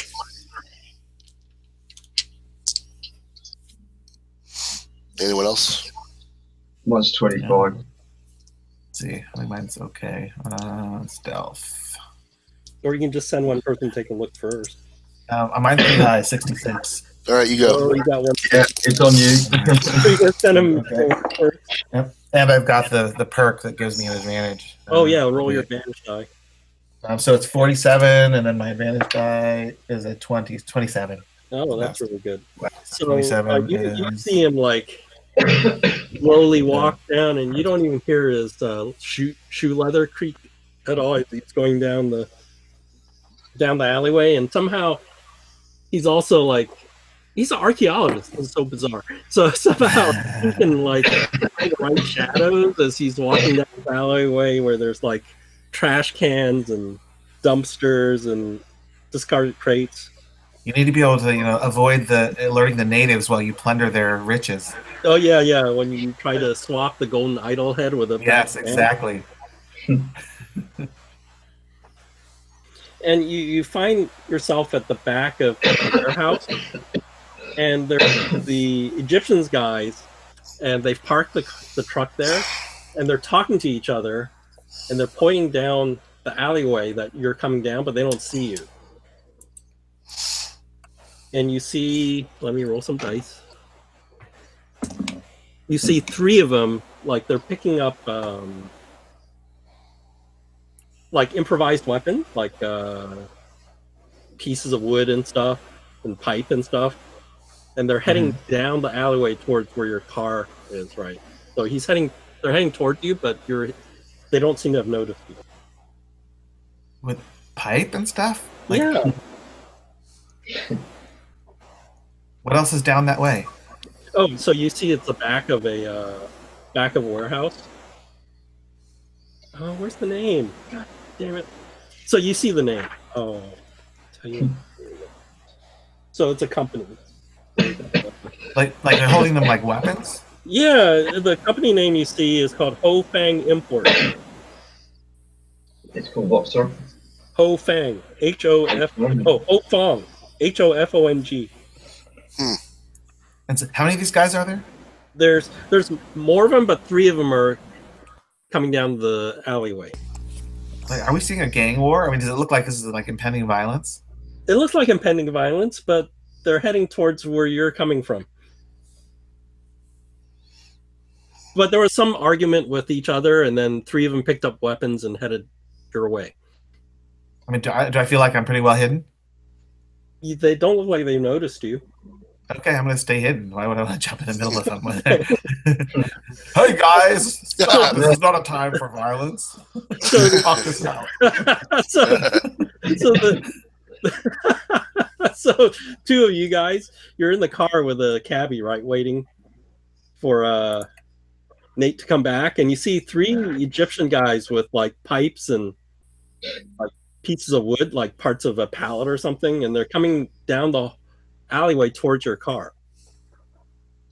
And one of them's your car, and the other guy's swinging the pipe. They don't look too friendly. No, you guys have been made, huh? Do they look as if they're making a beeline for us? Yes, definitely, because they're the only people there in the alleyway. Okay, I'd say to the cab driver, you may want to just drive us around the corner to safety. Oh, what about your friend, mate? We'll come back for him. Yeah, I mean, I know where I'm just gonna when they're out of air sight and I see the car drive off, I'm gonna sneak out of the other side of the alley and I'm just gonna go back to their car. So Jump you in actually, yeah. So the driver sees this and he goes, "Oh!" and he takes off.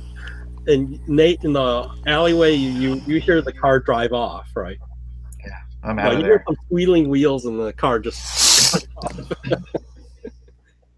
So you're gonna wait for these guys to come back past you, and then you're gonna go out. Well, if they don't see me, yeah, I'm just gonna because they left their car here. Is that what they did? They have their truck. So you see about 8 guys, but only 3 guys went down the alleyway. Oh, yeah. And they're like just hanging out, like doing something at the truck. Yeah, then I'll wait. But they parked here first before they knew they were being followed in this alley. At it, and it looks like if you guys drove all the way in, then you might been more in trouble. But since you guys stopped right at the mouth of the alley, then it looks like they came out there to meet you. Like they deliberately drove in this alley for an ambush? Well, like, so this is possibly, but you notice there's like a store, a back of a. There's a club there. Okay, all right. Well, I'm not gonna leave my hiding place then if those guys are at the car because I don't want anyone to see me. So I'm just gonna stay hidden and then now that they after a while, the 3 guys come back and they're like joking with each other or something. You could tell, and then they head back to these other guys and they. Like throw away their improvised weapon back in the alley trash can or something like that. Okay. And they sort of like They look like they're happy with each other, in like a celebratory mood of some sort. Mhm. And they're smoking and stuff. But basically, they look like they're dock workers, except for they're just waiting for work, right? But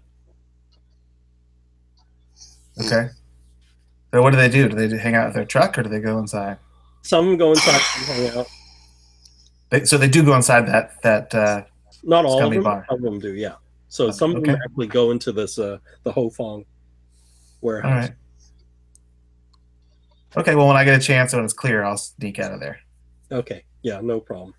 Yeah, and I'll just get a cab and go back to the hotel. So you guys drive All right, around well- the block. So you probably, let's say you guys drive around the block, and then as you come out, you just happen to catch them driving Okay. around the block. All right.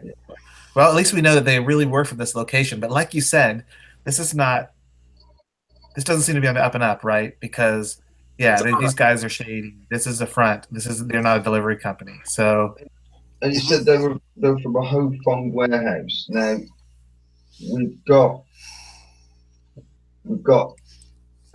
we found evidence of something in Hong Kong as well. So whether this Ho Yeah. Fong warehouse is related to some of these, was it the Spling Tiger Bar? yeah, agreed. I mean, this may be more crossing international lines again, right? Oh yeah. So we definitely want to do some research on this Ho Fong place and see if we know who owns it, find out who owns it, and tie it to some place. So that's definitely a research line. But it also reinforces that we definitely want to get into that Penhue, Yes. because they're definitely hiding stuff. Well, either knowingly or unknowingly, they're part of this. Yes. That's true. They may very well not be friendly, right? They may actually be in league with nefarious groups. All right, that was good info. Okay. You know that ship that we saw on the photograph where we could only make DAR out on it? Yeah. Oh, I finally found it. It's called the Limehouse Docks. That's where you guys went to. Limehouse stuff. Limehouse Docks. Photo, that didn't look like a kind of ship that would be able to cross from Hong Kong. And Yeah. I think it's only a small ship, wasn't it? Yeah. I'm just wondering if that ship had, may have sort of visited London, but I don't know. I don't think the ship was big enough to do that kind of distance. What was the name of the club? What was it? The Chinese or name of this place? Like Tiger something. Let me see. The Ho Fong. What did you say? the Stumbling Tiger Bar. Tiger Yeah. Bar. 10 What's the name of this place we just saw these guys go into? Ho Fong Imports. Ho Fong Import. Yeah, I mean, holy crap! Because the place. Well, the place in New York was as an import place too, right? Yeah, but that was what was it? That was African. I just had it.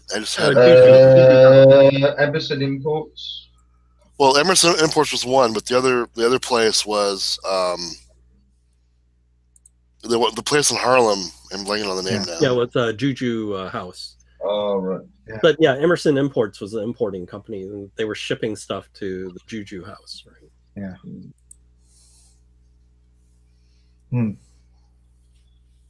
Okay. Well, this is an interesting web. So we got some days to kill. So let's go do some research. Let's go do some research into this Ho Fong Imports and Gavigan and Penhue and Carlisle Expedition here in London. Maybe we could go to Inspector, because he might have he may have some information on warehouse, anything untoward's been going on there. Maybe that if he's sort of willing to give.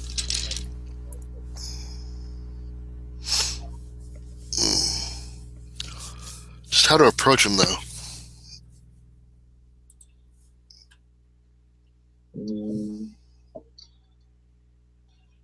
So I think he's definitely worth talking to. Maybe because didn't they say that there was a reward? Yeah, well, the paper put that The out. paper put that out. Yeah. I was going to say, if the police put it in, say, yeah, we're just trying to get more information for the reward.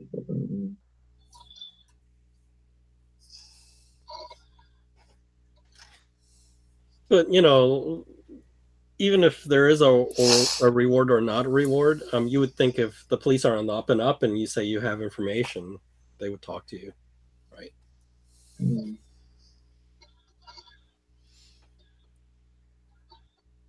So I mean, like for instance, how are we gonna get from A to B with the police in terms of like what information we have without really tipping all of our hand and spilling all of the beans why we are really here, because they're gonna think we're insane if we come at them with a theory about a worldwide conspiracy of various cults bent on world domination. Mahoney would love that. I mean, probably not the Scotland Yard, but Mahoney would love that. Because right now, I mean, we got the flimsiest of links. I mean, for us, for our information that we have, they're strong. But to anybody outside our circle, all we have are coincidences. We've got dead people or I guess dead Egyptians showing up throughout London. And then we have this group of guys that are delivering boxes of artifacts, and they seem to be connected to this other group, the Hofong Imports, which probably leads to someplace in China, which I'm just going to guess is probably another cult operating something. Yeah, So, could very well be, right? Yeah. But I mean, how do we get the cops to understand that maybe these guys are connected to the murders that are going on? Because obviously there's the Blue Pyramid. All of the murders that have been, or all the victims that have been found, are around this nightclub. So, we haven't got to tell him the whole shebang. I mean, we can just tell him a little bit of it, just to see what information we can get back. Like regards, we could mention our friend being murdered, and we've been doing investigations into that, which has brought us here. Yeah. All right. Well, I mean, maybe we could schedule an appointment to speak to him, and we can go to him and give him a little bit of our information and see what he says and what he does. Mm. He may be open to sharing information, or he may be, typical cop and shut us down because we're not cops. Mm. We'll see. We can reach out to them and. So you want to go Scotland Yard? I think we got a couple research angles. So we want to take a look at and do some research on the Hofong Imports. Mm. And what else we're going to take a look at?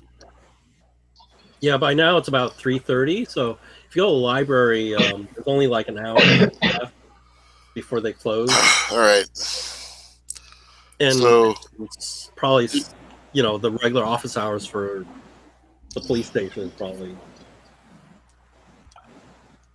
5 p.m. Basically, by the time we get there, it'll be time for them to clock out. Is what you're saying? Yeah, so you probably can do one or the other. And maybe the library, you may not have enough time to look at what you need. Mm. Unless you get a really good library use role, then maybe you'll find before the library closes. So what do we want to do? What's the priority? I think probably Scotland Yard would probably get more info. for the time of day anyway. Yeah, you can do the library the next day in the morning. You get the whole day. All right. So head over to Scotland Yard and see if we can speak to the inspector. Yeah. All right.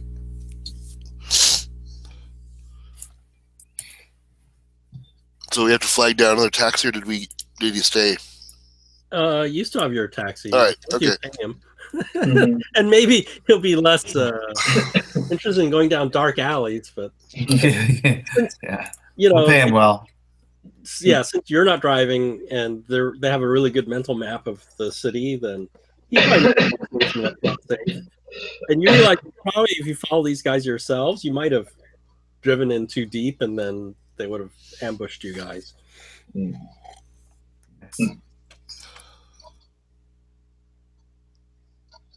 Okay, James Barrington. Who's gonna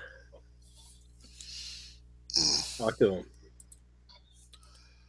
Well, I mean, I think we should all talk to him as a group. Yeah.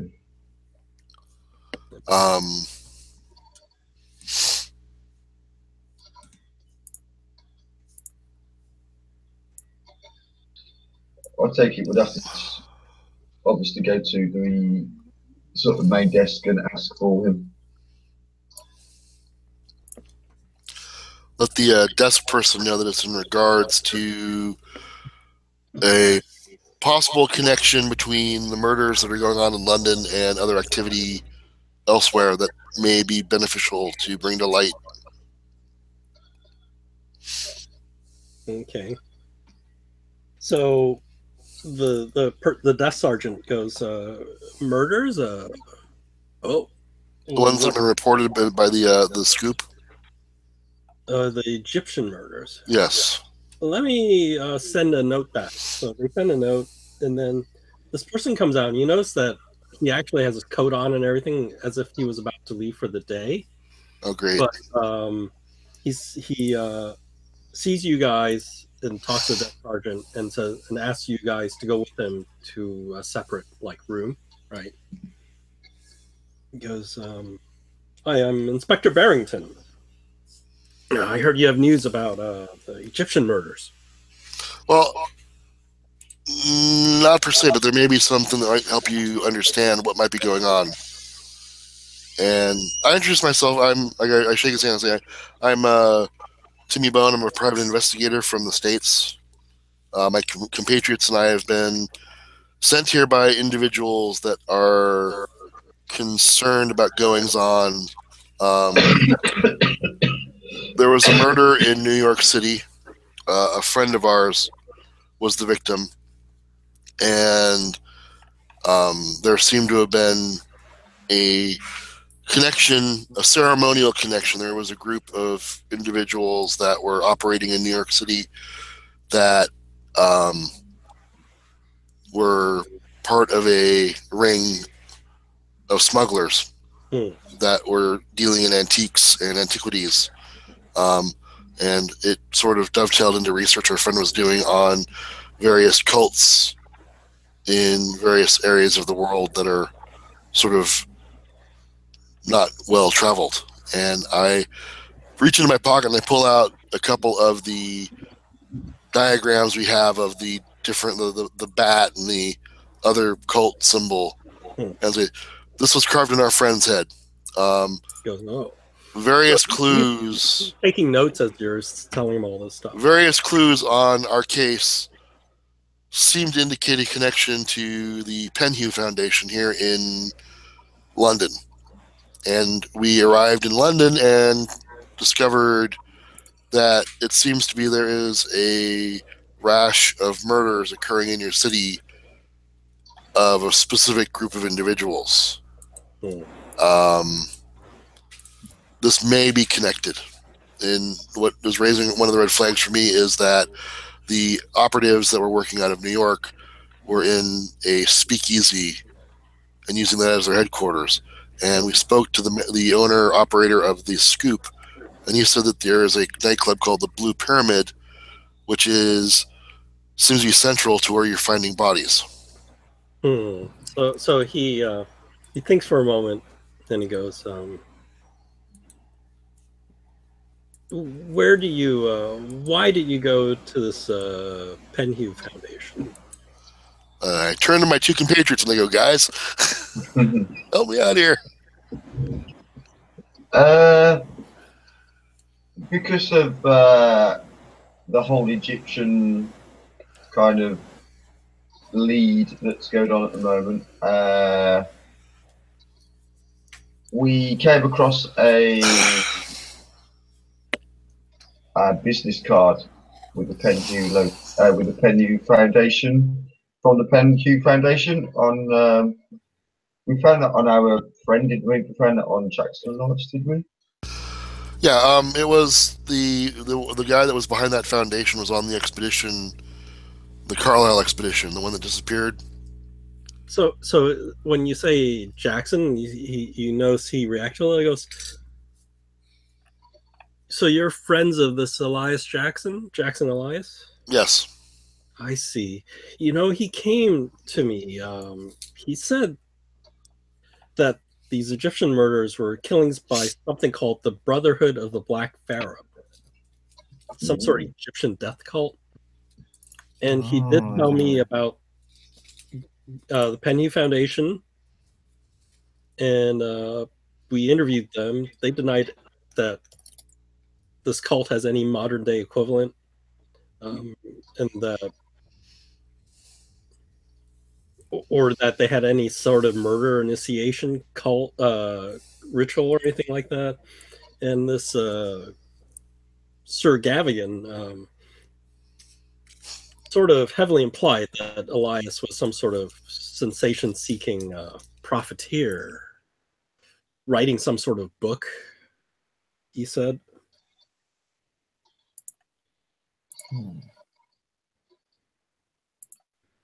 And concerning the Blue Pyramid Club, yes, some of those that were murdered frequented the club, but we've done multiple stakeouts of the club, and nothing's tried.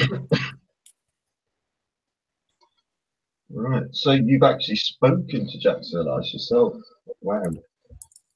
Yes, he was here several weeks ago. And how did he seem when he was here with you?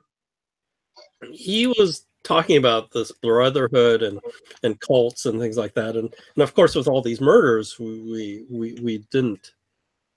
took him seriously, and we did the investigation that we could. And so you should, because something weird's going down, something big's going down. And one of the dying victims, before it was said that he said some Egyptian word. That was the only thing we've gotten out of it. It said some word Hotep.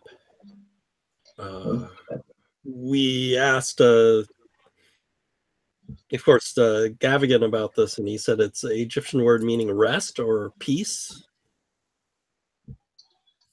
So that didn't give us any type of... We were hoping it was a name of someone. Or, and you say that this guy was dying as he said it? Yes. So some witness overheard this.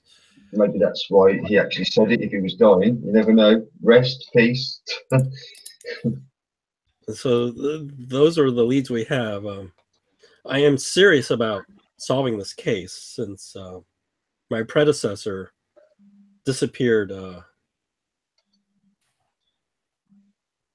see, does it have a time? Yeah, disappeared, and we never found him. So believe me, I'm really serious about this case. Where did he disappear at or doing? Well, we haven't found him, and we are Scotland Yard. I mean, was your predecessor going to check up a lead, or was he just went home one night and never came back to work?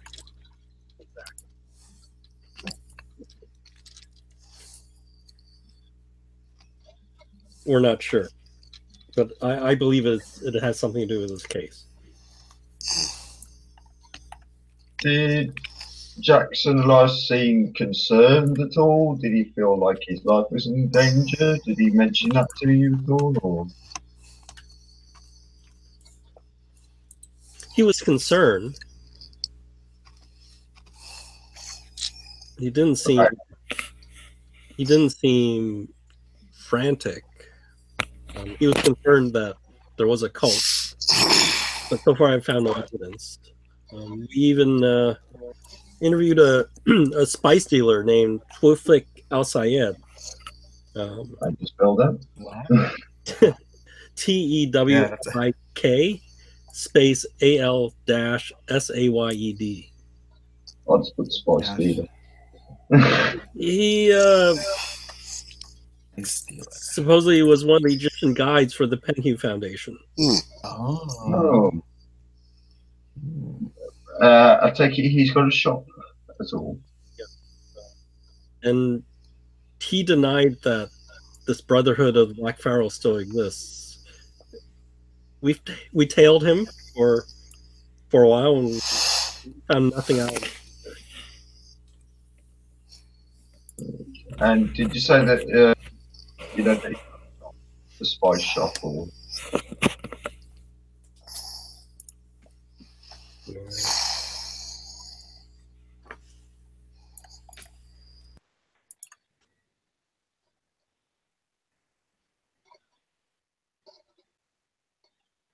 Let me see if there's the name.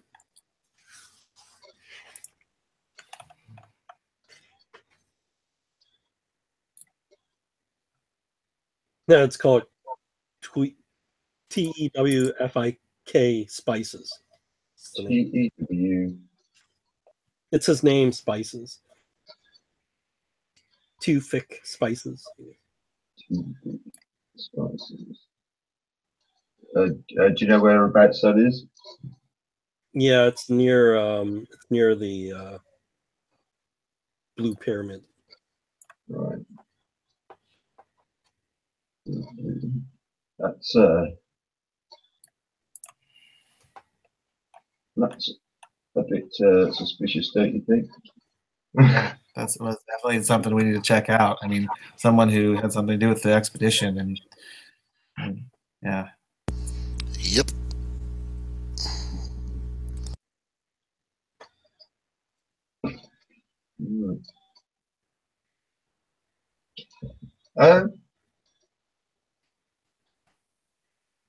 Going back to the scoop, I know you have to take things from. When you say the scoop, you notice he frowns a little bit. I know you have to take a pinch of salt that comes out of some of these rags, but noticed I had a article about some kind of creature or monster. Is that anything that you've had reports about of anyone? You see him frown more. He's shaking his head. He goes, "Monsters, really?" No, I was just very curious. Obviously, because of you don't believe everything that you read. But I just wondered if you did have any reports of anybody about any kind of weird issues with creatures, either wild animals, perhaps.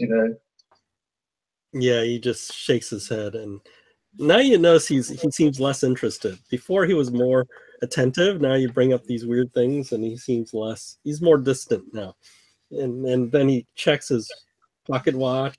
He goes, "Well, thank you for your time, gentlemen, and for information you've given me." Yeah, I mean, if we come across any more information, we'll be sure to let you know. Yeah, so he gives you his card. Yeah, and likewise, we'll be staying at this hotel. So, if there was any other information that you could offer us as well, that would be brilliant, because we really want to get to the bottom of what's happened to our friend. Yeah, so he does write down this information in his little notebook.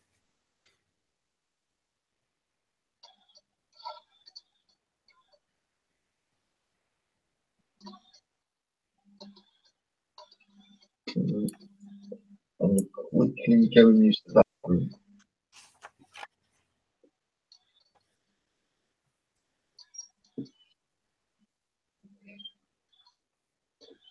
I'll be back in a second.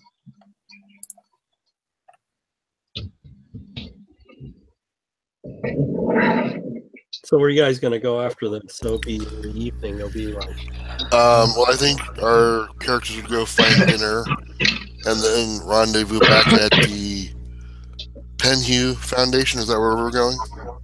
oh, your lockpick guy won't be available for another 6 days. Are you going to wait that long? I think we have to wait for him to be available. All right. But in the meantime, we could go scope out the spice shop. We can do research on these names. I mean, we still have a bunch of people to like look up and figure out what's the background to some of these things. So looking stuff up, you probably, if it's a library or official documents area, you could do that the next day. Or maybe we could go to the Blue Pyramid. Hubba hubba. You could go to Blue Pyramid. We might stick out like a sore thumb, though. I don't know. When will you not stick out like a sore thumb? Yeah. Well, let me take the duck off my head first.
Oh, I made a mistake. Actually, there is a crate in the truck when they went back to the warehouse. It doesn't go back empty. They actually load a large crate back onto the truck. Sorry about that.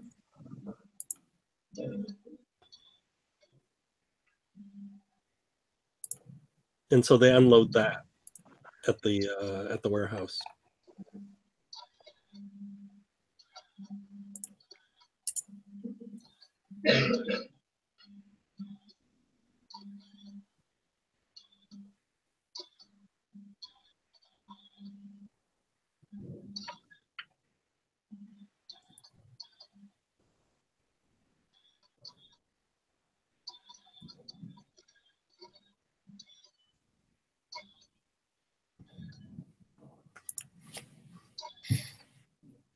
So who knows? They may be moving which way they're moving stuff, right? Are they using the foundation as a front to? Yeah. So both. It looks like they took stuff to the Penhue Foundation, and then they loaded a big crate onto the truck and brought. Because I'll tell you what, black marketing antiques and selling them for profit to fund cult activity is a pretty good lucrative business in the 1920s. It sounds like the Iran-Contra scandal. Yeah. Looting all the riches and wealth out of tombs and stuff. And think about that, right? That's about the time it was happening when all the tombs in Egypt were getting looted.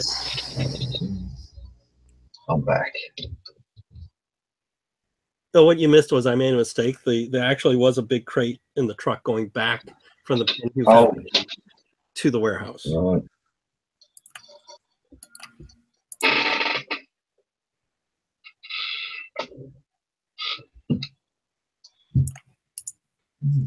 Picture of James Barrington.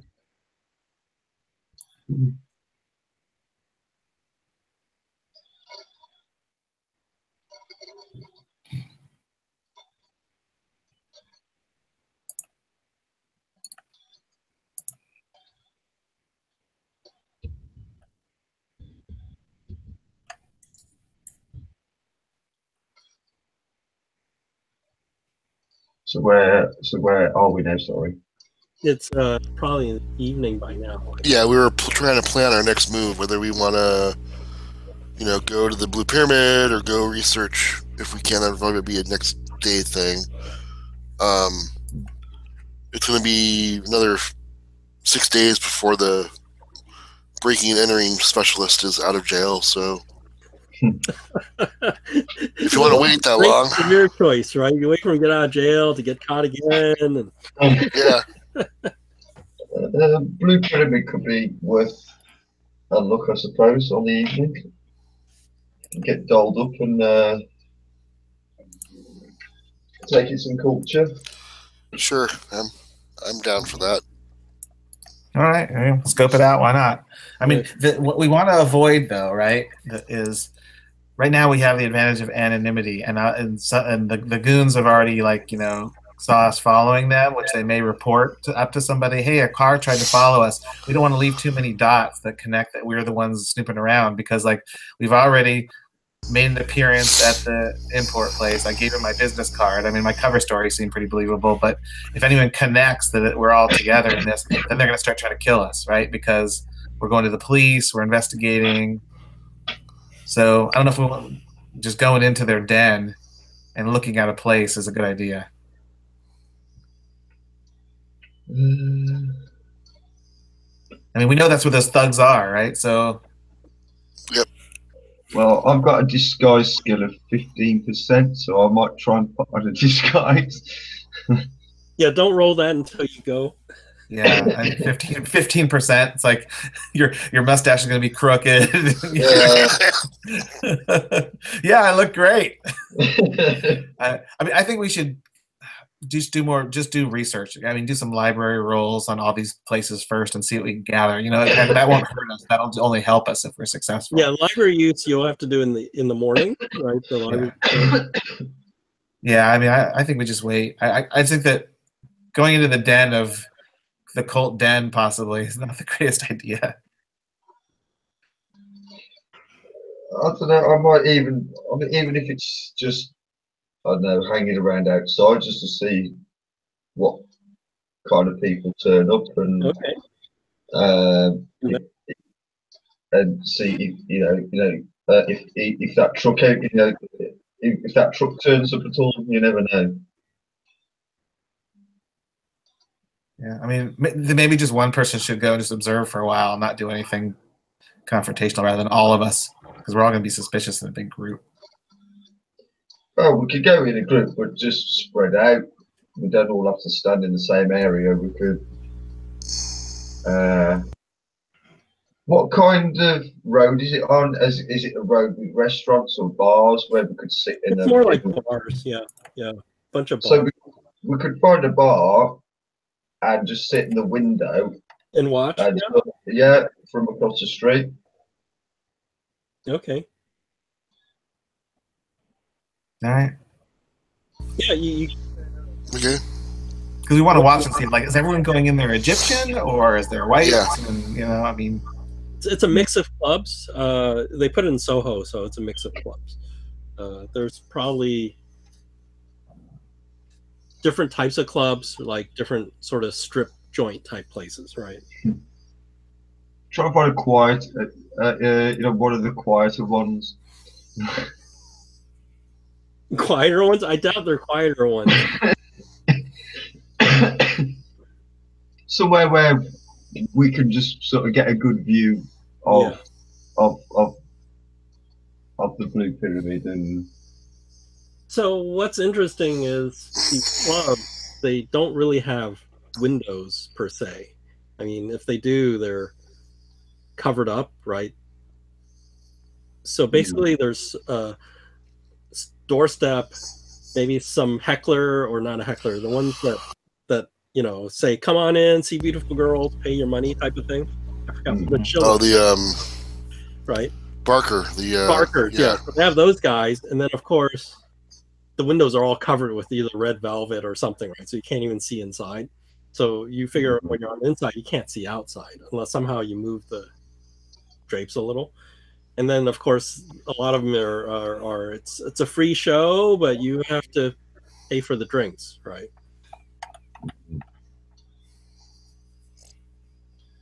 I think we could just hang around outside to make it look like we've been in there. You could do that, but you can only stay there so long before some guy tells you to either to get in come inside or stop blocking foot traffic. Or I could try and I could offer him some money, maybe use my what's it called again? The one I tried on that guy when I was beating him up.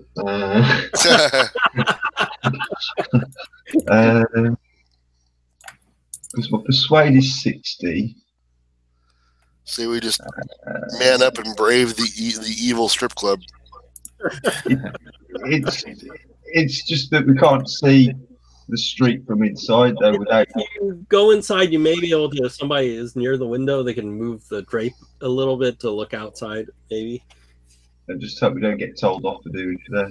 Or if key and the place is full of people and the table's occupied, you have to wait until it's available. And of course, you have to pay the exorbitant drink prices, right? Because that's how they make the money, right? They charge you. Yeah, definitely got to be a patron. You don't want to attract attention by that.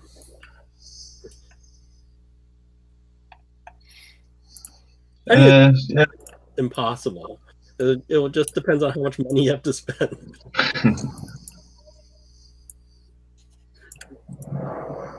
And Madame Doom would probably say no way, right? Yeah. Your own money.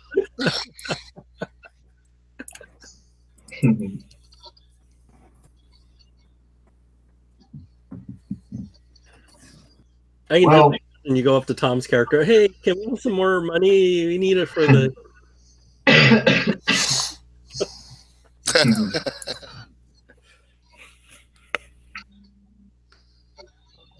I mean, if you guys want to try and get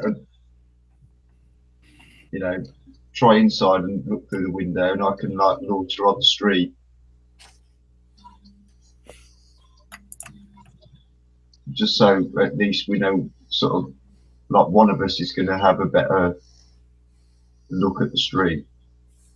And I will wear, when I say disguise, I'm just going to put I'm just going to have my hat on and pull up my coat, like collar. So it's just going to look like a dirty old man, right? Like You wearing the fake glasses with a big nose and bushy mustache. Yeah. That's if you critically fail.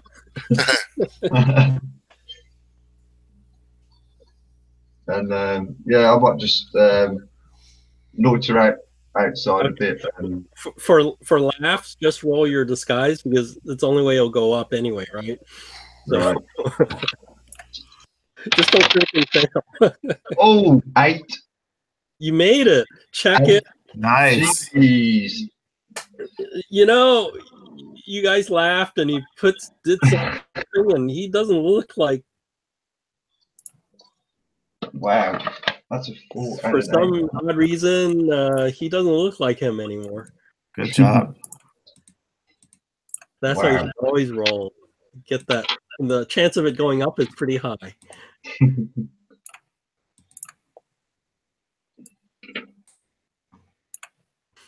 So where are you gonna go? Just hang out outside, or? Yeah, I'm just gonna look outside. I'm gonna walk up and down a bit just to make it look like I'm actually checking out some of the clubs, but not actually inside. Just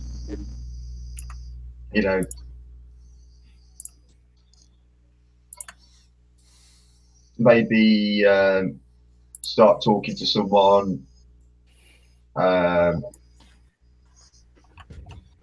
Who's like queuing up to get in, just to make it look like I'm not too suspicious, kind of thing. Just make me look like I'm just walking up now. I'm sort of talking to people and.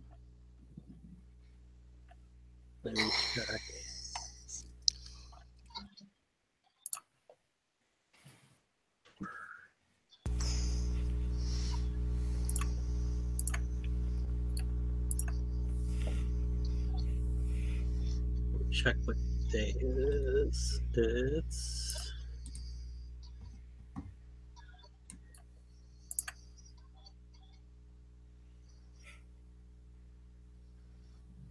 the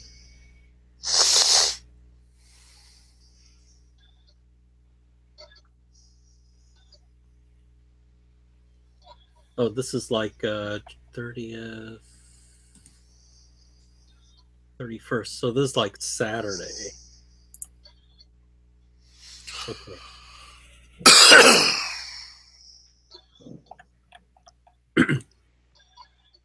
Yeah, it's pretty busy.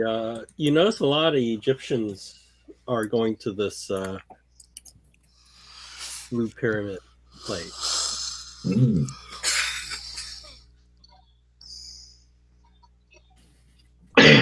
From going by the door and everything, and the music, there's music going on, and you can tell it's like belly dancer type of stuff going in there. Mm. Yeah, they're gonna notice us immediately.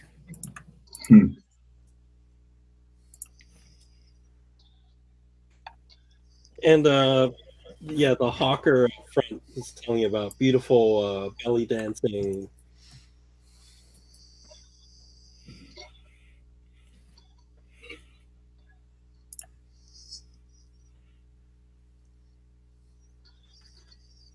Yeah, I'll just say, maybe later, maybe later. I've got a few other clubs to check out up here. And Girls are very beautiful, very, very beautiful. I'm actually going to put on an accent as well because I can speak German, Italian, and French. Okay. I'm going to put on more of a like Germany kind of twang to my voice to disguise my voice to make, so I don't sound too American. Yeah, he goes, very, very beautiful girls. We have Egyptian cigarettes, Egyptian liquor, Egyptian munchies. Munchies. I know they put in munchies here. This is hilarious. I don't think that's what they would call it, but Wunderbar, wunderbar. Maybe later, my good man.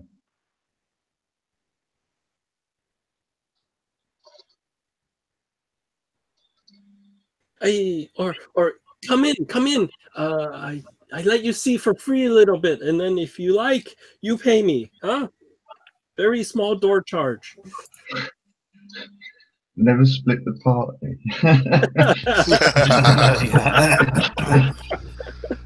Possibly. You'll make around. You have no friends? What do you mean by party? Thing is, you're making it sound very tempting in real life, and I want to go in. But I know I really shouldn't. That's that. No. I have a few more clubs to try first. Oh, but drinks very cheap drinks.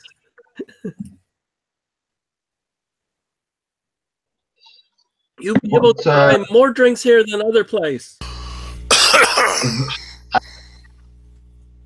What dances do you have on tonight? I'm trying to do a German accent. Oh, many beautiful girls. They are all virgins.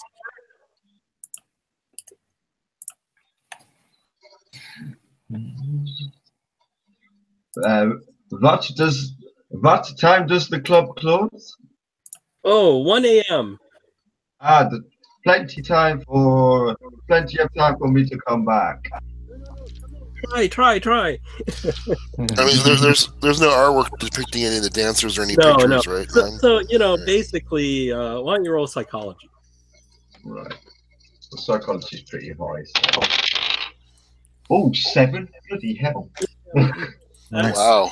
Basically, you realize it's nothing nefarious. He wants you to spend your money here versus somewhere else first, because he figured you go somewhere, you spend all your money, and then by the time you get here, you'll be broke. So he wants you to come in, spend your money before you go somewhere else. He's not like trying to lure you into like rob you or anything like that. Yeah.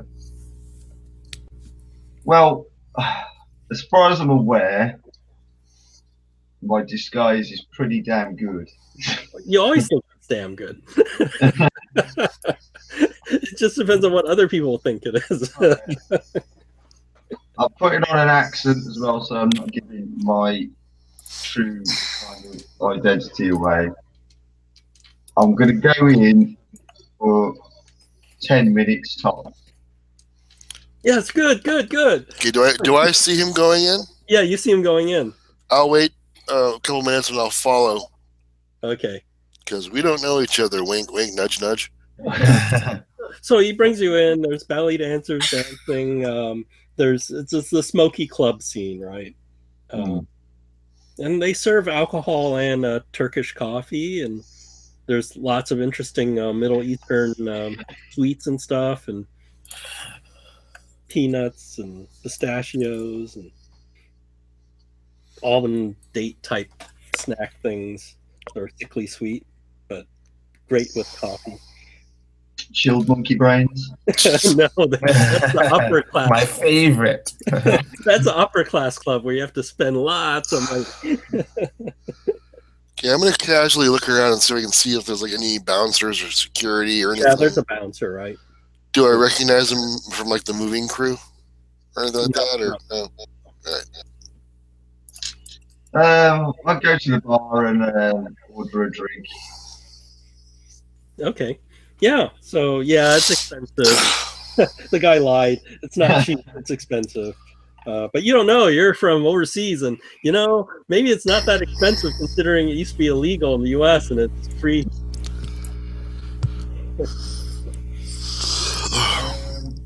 I'll have a look around. Did you know how, like, a bar will have like a little alcove where someone kind of important would have like a little private area? I just want to see if there's anything like that anywhere. Yeah, there are of course. Yeah, some back corners and stuff, right? Does anyone stand out more so than anyone else? You're not sure. Because there's always some guy in a corner who thinks he rules the place, right?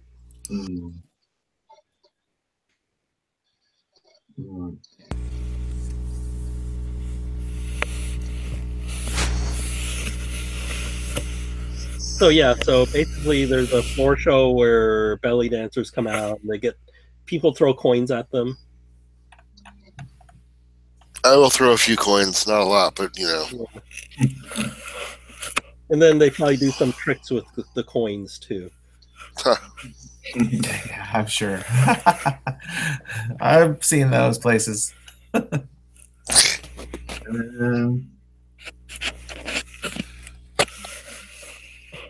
there anyone in here that looks Oriental? It's a mix, but there's mostly more Egyptians. Right.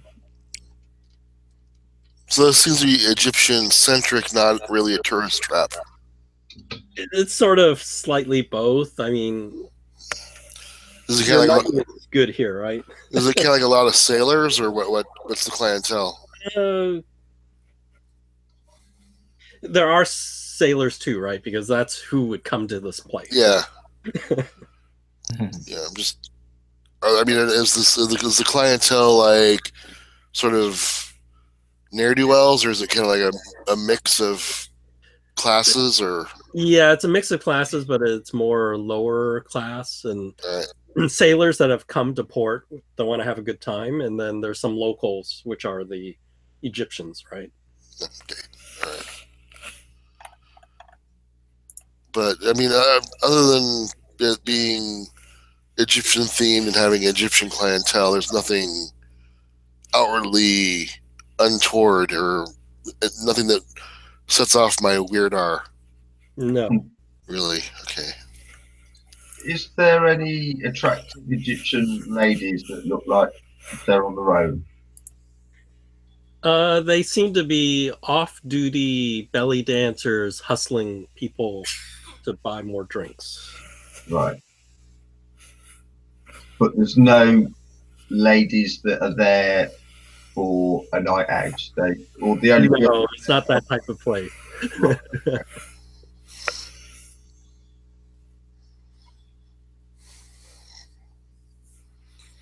But there are some of the belly dancers, talking to customers and stuff like that.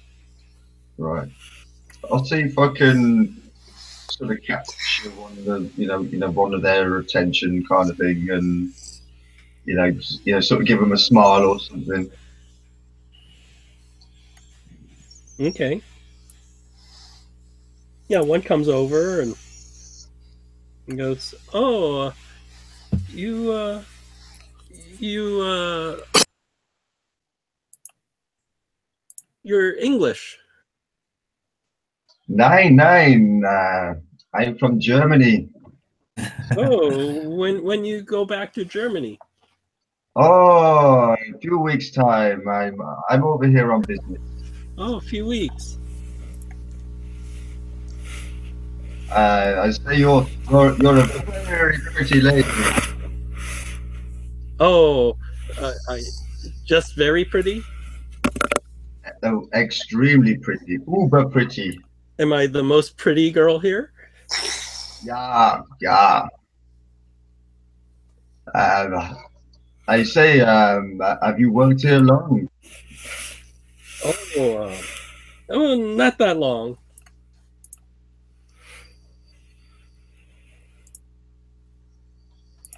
What enticed you to work in a place like this? Oh, so I can meet the prince that will take me away from a place like this.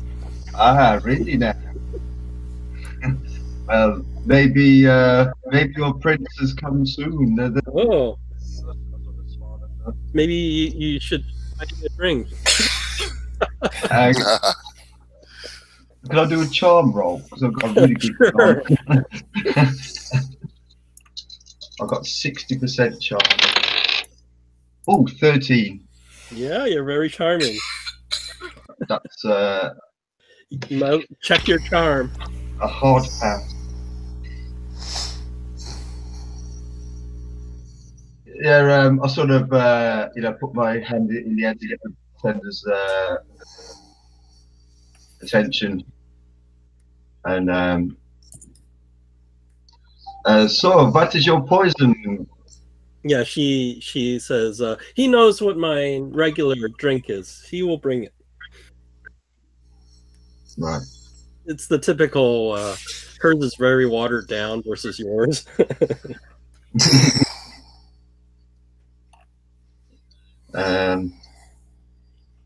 So how many shows do you do here? Do you work here every night? Oh yeah, yes, I work here every night. And she does a little belly dance move, right? Oh.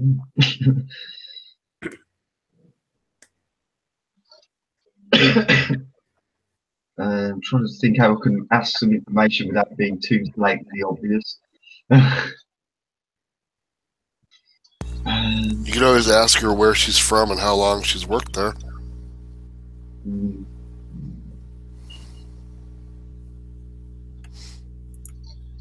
So you're from East yourself, I take it?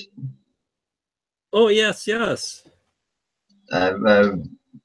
When did you arrive in England? Oh, only a year ago. Ah, right. You have family here? No. So you just came on your You do a psychology roll. own? 45. Ooh, passed it by 5. Oh, check it. She hesitates a little, and you can tell she's a little bit lying when she hesitates. She goes, "No, I'm here alone." Okay. So she says she's here alone, but she's lying. She hesitated a little before saying it, so you figure there's some untruth to that. Right. Oh, it seems strange that you would come over on your own and not because of family.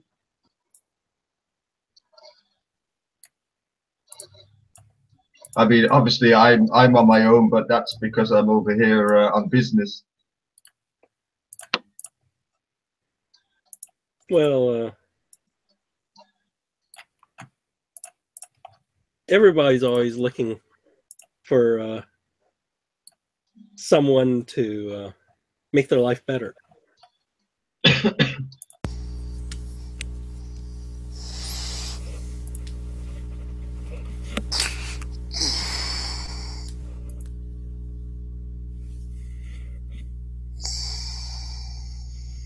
When you, how did you apply for the job here? With the advertising and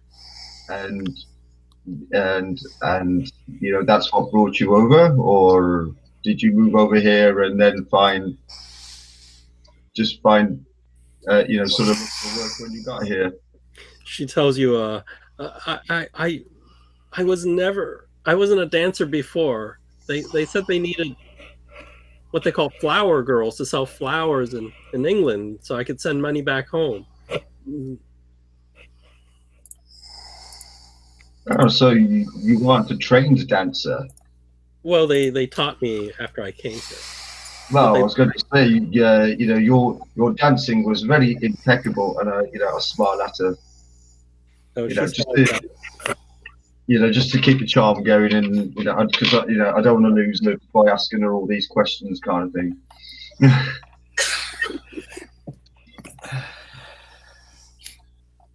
So, if you wanted to get a job here, who would you talk to? Oh, so she points out or not towards a far corner. There's a guy, a fat man who's watching the area, and he goes, "Oh, that's Abdul over there. He owns this place. He owns the Blue Pyramid." Abdul.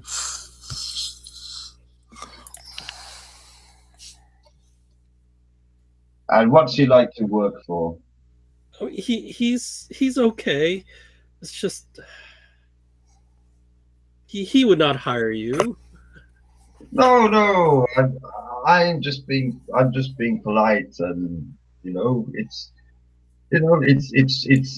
just nice to talk to people and see how people they'll just take an interest in people's lives.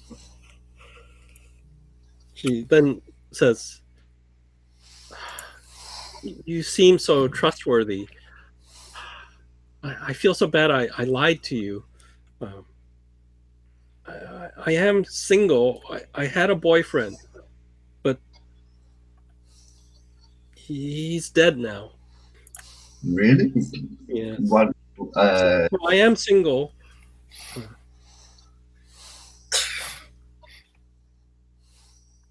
So, what happened to your boyfriend? Oh, I can't tell you here.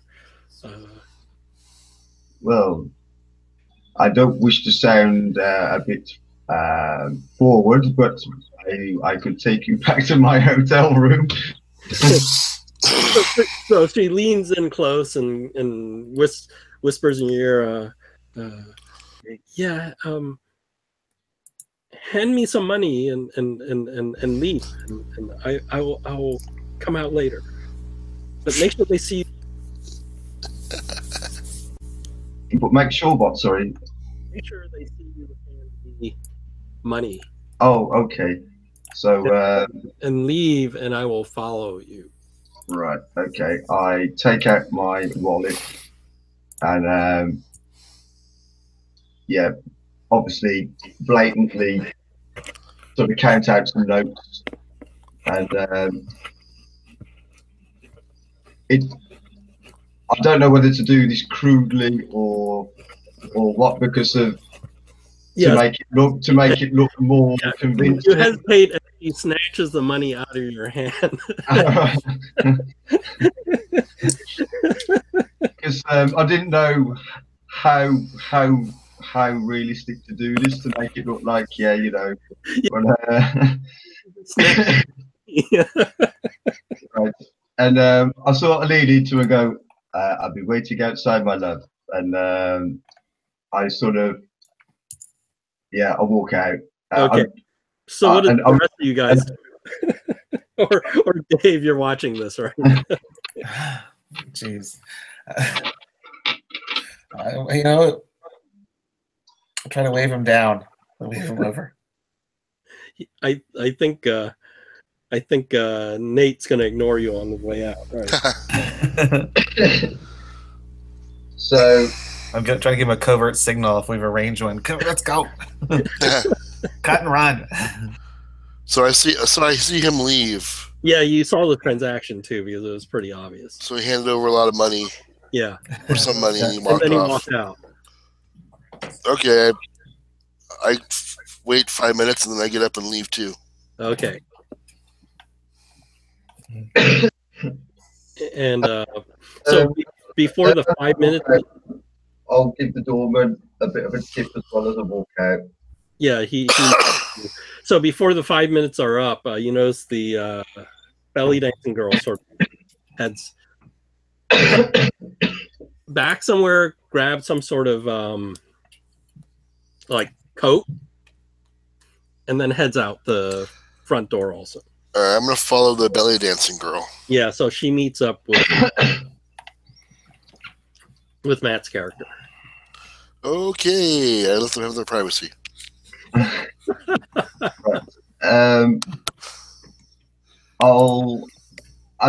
take it I've seen him walk out behind her. So I'm not going to make it obvious to her that I'm with other people, but I'm going to give you a look, as if to a knowing look, as if to, like, you know, say, you know, kind of follow me kind of thing. Yeah, so you see this woman put her arms around Harvey's arm as they walk out, and Harvey's looking back at you and giving you some weird look. He's gonna get robbed and killed in some alley. I'm going to follow him, but follow him at a pace so that, you know, it's not obvious. Okay, so where you're heading, Nate? Harvey. I'm just going to walk slowly down the road for the time being to give the others chance to see me leave and to know that, you know, I've left and I've got company, kind of thing. Whatever. I think we should at least find out where he's going, so if he disappears. I mean, you know, we know there's a trail somewhere. But Well, I'm going to keep him in an eye shot, and, you know. Yeah. And then once we get to the end of the street, away from the hustle and bustle of that main drag, obviously I'll be making small talk with her as Okay. down the road. And at one point, she goes, "I think we're being followed." Who by, incidentally, just to see if So she describes Nate and right. Timmy. That's yes. Right, I don't want you to be alarmed, but they are friends of mine, and that won't make her be alarmed at all. No, it's perfectly safe for me. Let's just say Where were you at the bar? let's just say I haven't been telling the whole truth either, and there's no need to panic and there's no need to be scared, Wow. because I think you may have information that we can use. I'm going to be blatantly. I don't know. I think I trust her enough because she's not telling the whole story, and I think she knows something. So I get the impression that if I'm honest with her, she'll be honest with us. Okay, so what are you going to ask her about? So is there anywhere nearby where we can go private? Yeah, there's probably somewhere. Like So- like another, like You may have to pay some money for a room. I mean, is there a bar, like a bar we could go to where we could sort of sit out the way, kind of thing? She goes, maybe, but it'll look weird. Yeah, because the way you're dressed, I get that. I'll tell you what, we'll get a cab. We'll go to the hotel. There will be no funny business. I can actually sort of guarantee you that. We're just going to go there and we just want to have a chat about a few Okay. things. So Nate and Timmy, you see them get in the cab and they drive off. Well, no. I'm gonna wait. I'm actually going to wait for them. Oh, you're gonna wait Alright. for them to come? Yeah. Okay. Yeah. I want to, and then introduce her to them. Actually, incidentally, what is her name? I didn't get her name. Okay, so let me drop her picture on the thing. I don't know. I just kind of think we can trust her. That's her. I don't know if you can pronounce it. Yalisha. Alicia.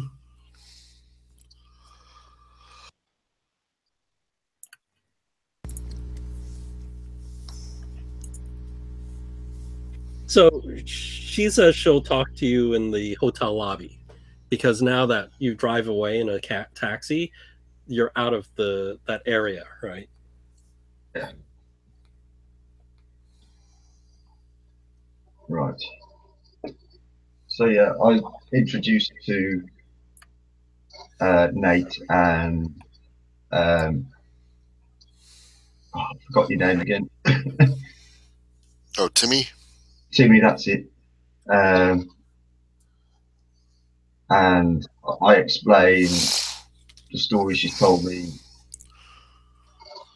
just to fill them in on everything. I said, look, I trust this girl. I think she may be kind of, I don't know, maybe she's been held there against her will or something. I don't know. But, you know, and I'll say that and then I turn to her to see what she says after I say that.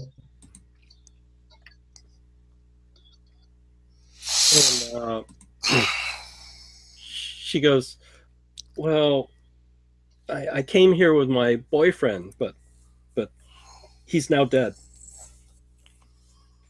Under what circumstances did he die? I'm very sorry to hear that.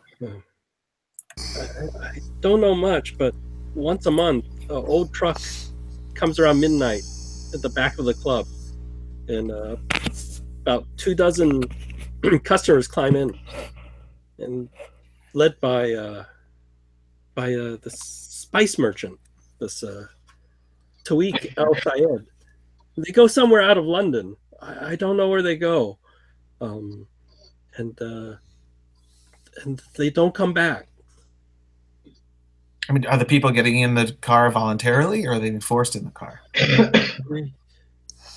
I don't understand. It seems like they go. They somehow go with them. I don't understand. Did they seem like they're maybe like drugged? Are they talking, or are they slow and not not standing up straight? I didn't pay any attention to that. I just saw my boyfriend go with them, and then he never returned. And what does this happen the same time every month? Yes, when there's no moon. Oh, very strange. Well, thank you. I don't know what to make of this information. I'm very sorry to hear about your loss. But I think it's getting late. Maybe we should all just safely get back to our rooms. I take it Abdul expects you to do this type of thing, like as in entertain gentlemen. Well, I have to pay them back. So for coming out here, they charge us for the passage, and we have to pay them back. So he's basically a pimp. A pimp? basically paying for sex, and you pay him money for anything you make. So she basically tells you that, yeah, that's a faster way to make more money, right? To pay Yeah. back debt.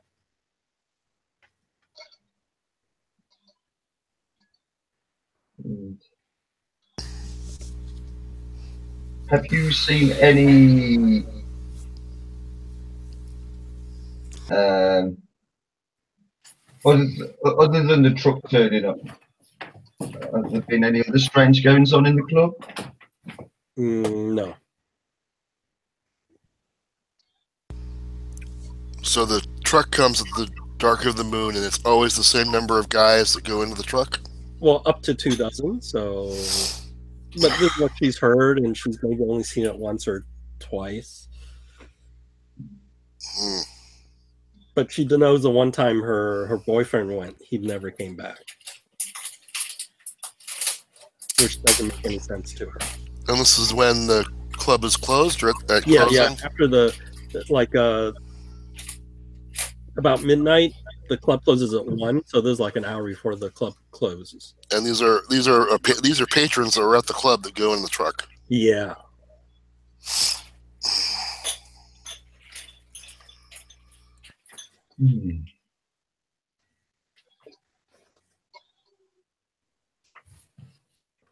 Has do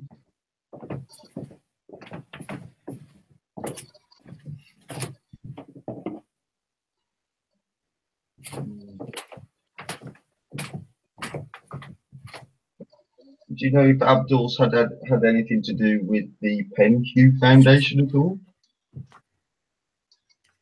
She doesn't even know what the PenHue Foundation is. Right, yeah.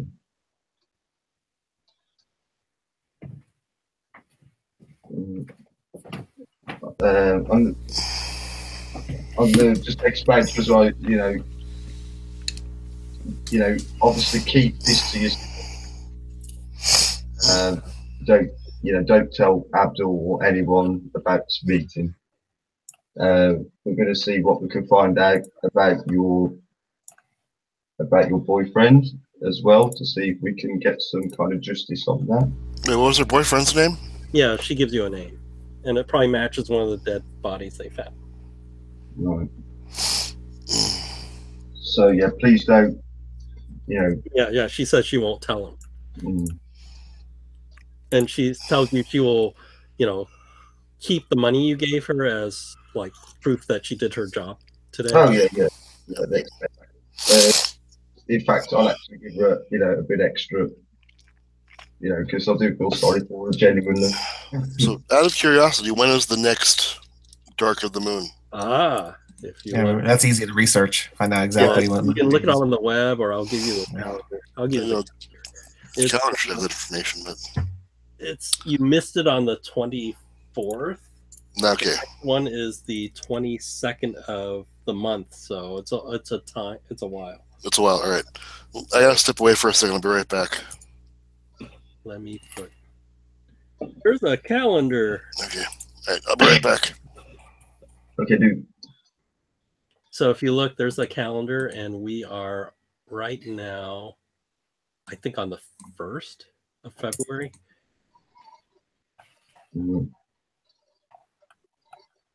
either the 31st or the 1st of February. So I think we're on the 31st, the evening of the 30th, I think, actually. So we've got quite a way.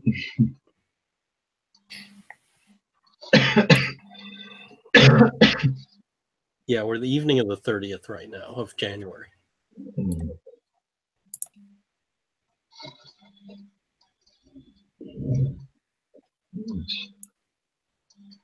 Yeah, it's like almost a whole month. Like, wow. Okay. If we're here that long, I guess. But you have to, if you're waiting for your safe track cracker, that's the 6th.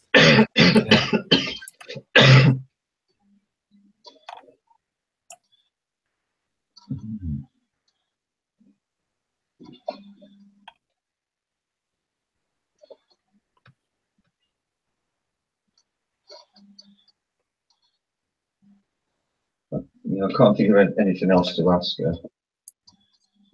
If you don't, then she'll just take a cab back and.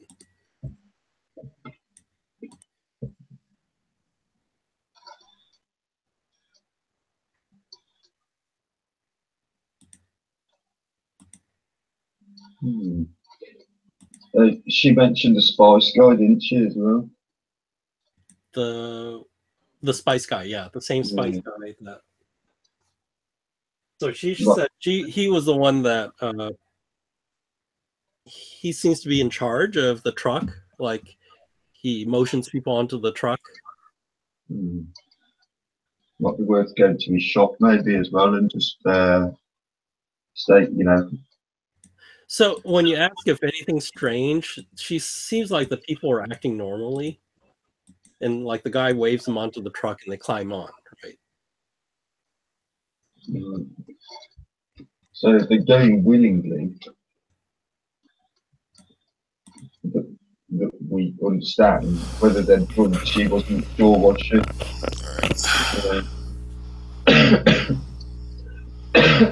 And I'm back. Yeah. So basically, she said that people climb onto the truck normally, like they're not like this guy, the Spice guy, waves them on, and then they get on the truck. And then after everybody's on the truck, they close the back. The Spice Guy gets into the passenger side of the truck, and it drives off. Maybe this Spice Guy uses some of his special spices to mind control them. Maybe, I don't know. So I mean, is there something that happens prior to them getting on the truck? Do they drink something or smell something or get dosed with something? Do we know of? She didn't He know. doesn't know of anything.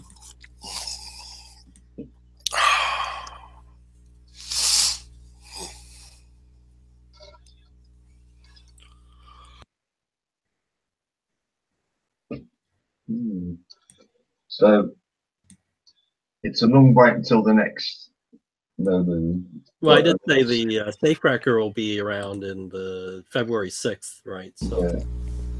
And then we've got the spice shop to check out as well. And then the some library, some research. And the new moon is the 22nd of February. So that's a little bit over 2 weeks from when your cracker shows up. Yeah, we have time to research things. We have to go back to the Penhew Foundation to find what's going on there.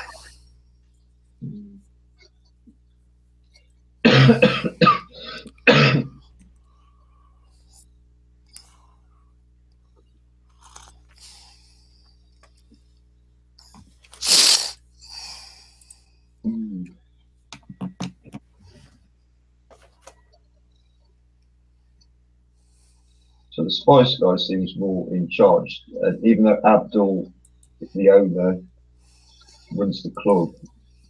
The Spice Guy seems to be more of a kind of leader.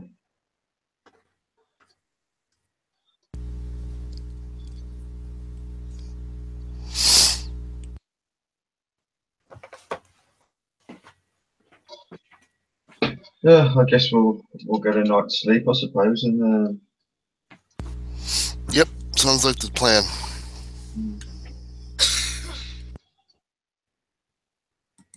So then in the morning, I guess you could do research. That's when all the offices are open.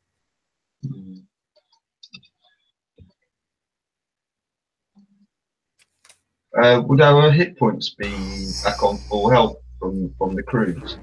Yeah, so because of the cruise, you're all... somebody has to make their... Oh, I thought we already did the con roll. So I think you're all healed up. Yeah, we should be. Thanks, I didn't change it.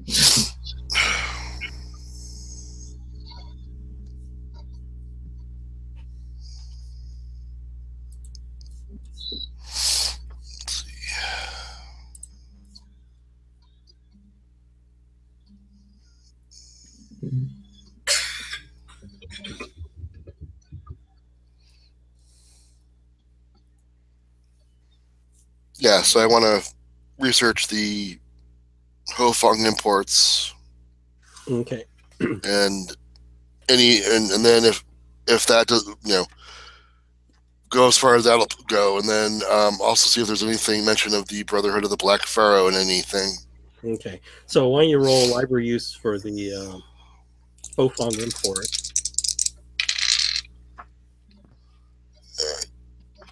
My dice officially hate me. Okay, I'm gonna roll for mine because I'm obviously researching all these as well. 16. Oh, that sounds good. And 16. That's And really good. What's your base? it is 80. So 16 is right on a extreme. You find that Hofong Imports is based in Shanghai. Oh, imagine that. Yeah, you get the address, which is Hofong Imports. outstanding. Okay, and then I got, and then when looking up information about the Brotherhood of the Black Pharaoh, I got a standard success. And I might have a research on the word Hotep to see if I could find anything else about that. Yeah, I think the answer was. Let me look at. Yeah, that was good work to our ladies' man for getting. I mean, that was good info. I think you pried info out of the club that we otherwise wouldn't have been able to do with any other contact. Because that leads me to believe that her boyfriend died and got taken off to this once. I mean, holy crap! Once a month, like when there's no moon. That sounds like a cult ritual to me. Yeah. Oh, really? It sounds like this. It sounds like this club maybe a front, like we thought, a front for the cult, and they're doing some kind of crazy monthly ritual where they use it as a means to supply their cult ritual. So that's kind of creepy. For the roll your library use, but I already put the Wikipedia thing up. But you might as well roll part. You put it up where? The chat window, what Hotep is. Ah, right. Okay, cool. Oh, Hotep. But you might as well roll your library use just so you get a check mark. I can't believe this. 8. Nice. You might as well check it. It's the only way to go up. I can't believe these dice tonight. The thing is, I've only had one bad roll tonight. If you don't roll, it can't go up. So even though I would just rather have you just roll anyway, get a check mark. So yeah, that's Hotep. Right. Means to be at peace. It's regularly found in names of ancient Egyptian figures. And then I got a regular success for the where's the note? Let's do the Hofong thing first. Yeah. It's Hofong as an empire of import-export. His main headquarters is in Shanghai. I can make that address. His reputation is spotless and ultra respectable. So there's no scandal. His main office is Shanghai. That's where he resides. He's in the late 50s. He's short and fat.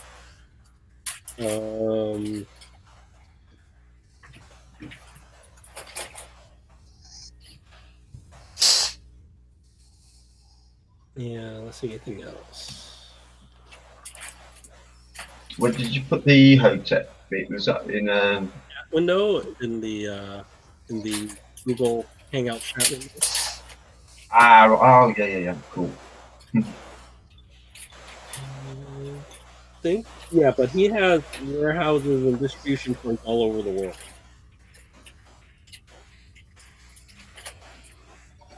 I think it's 10 other locations in the Far East.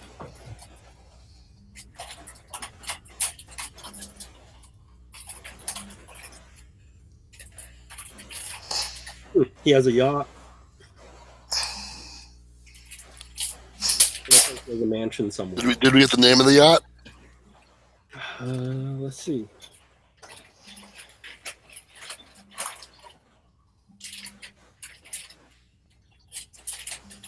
I'm wondering if it's that long. I mean, was like Nate's roll that good that we got the name or not? I'm looking.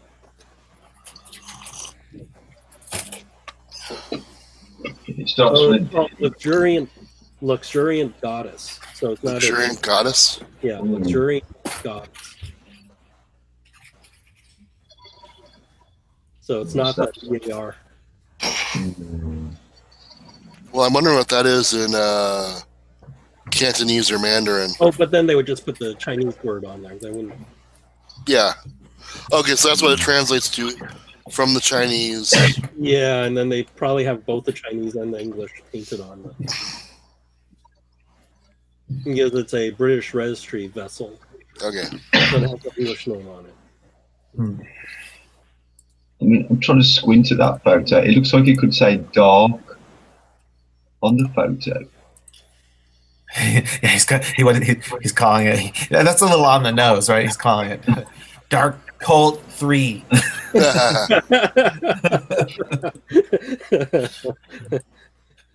What was the name of that? Dark. So that's Ho Fong. And then, yeah, so with a regular success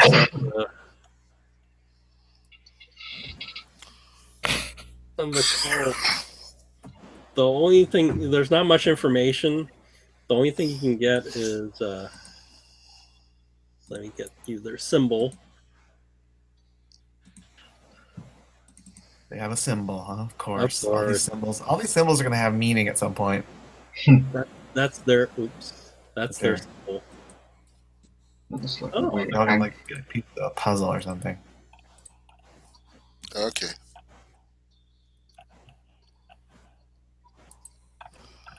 Of course, it's an upside down Ankh. Yeah, it's an upside down Ankh. They call it a broken Ankh. I guess the tip is broken off and stuck on the bottom for some reason.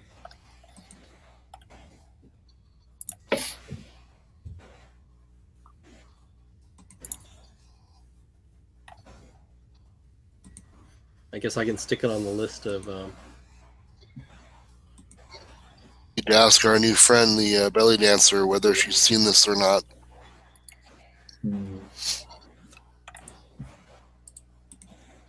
Maybe we should also get in contact with our detective from Scotland Yard and let him know about the Dark of the Moon thing. He might be good to bring in for backup. I don't know though.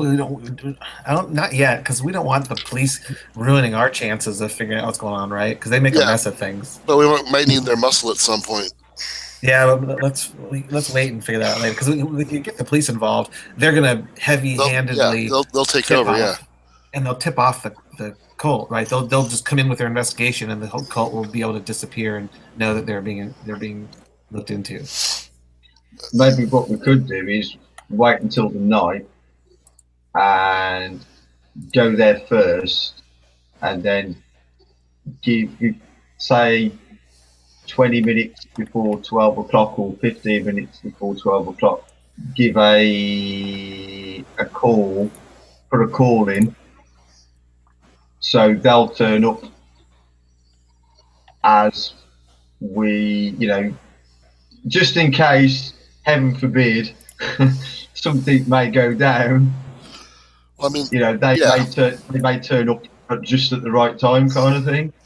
because I mean, I just feel like unfinished business or unresolved business in New York with the whole Harlem thing. I mean, I think Oh, that's a point. I'll give.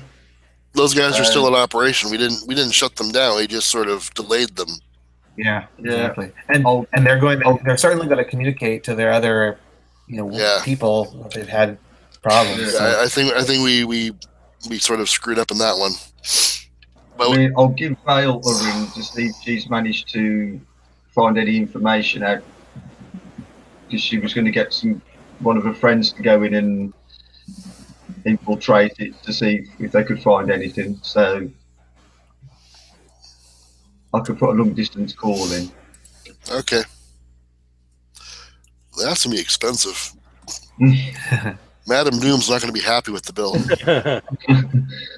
Or you do like a telegram, right? You send telegrams, like whatever. Yeah, I guess that's better. Means the word. And Tap, tap, tap, tap, tap. Good old Western Union.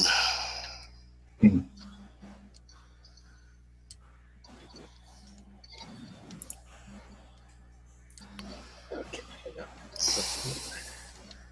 Yeah, so I'll do that. I'll just I'll send Viola, a message. See if she's had any joy.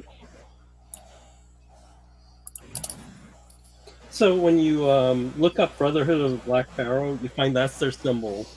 All right. They're based in Egypt, which Big is awesome. surprise. Yeah. Yeah. Hmm. And not much information considering you're in England. So So, I mean, by saying it's based in Egypt, does it indicate that it's rumored to be still active, or that's more like, well, this is where they used to be, or is that... there seems to be no stories of them at modern time stories. Okay.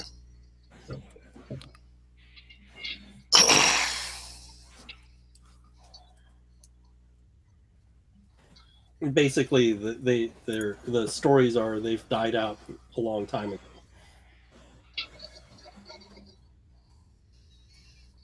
Obviously not.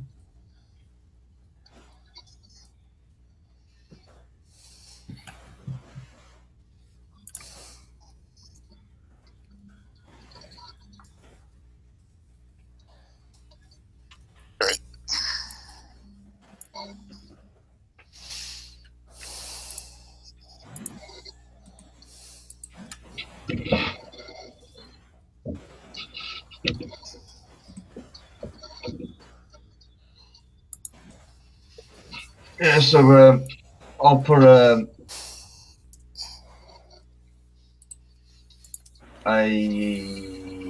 sort of message into Vale, see if she's had any joy, Morgan, and wait for the reply. Okay.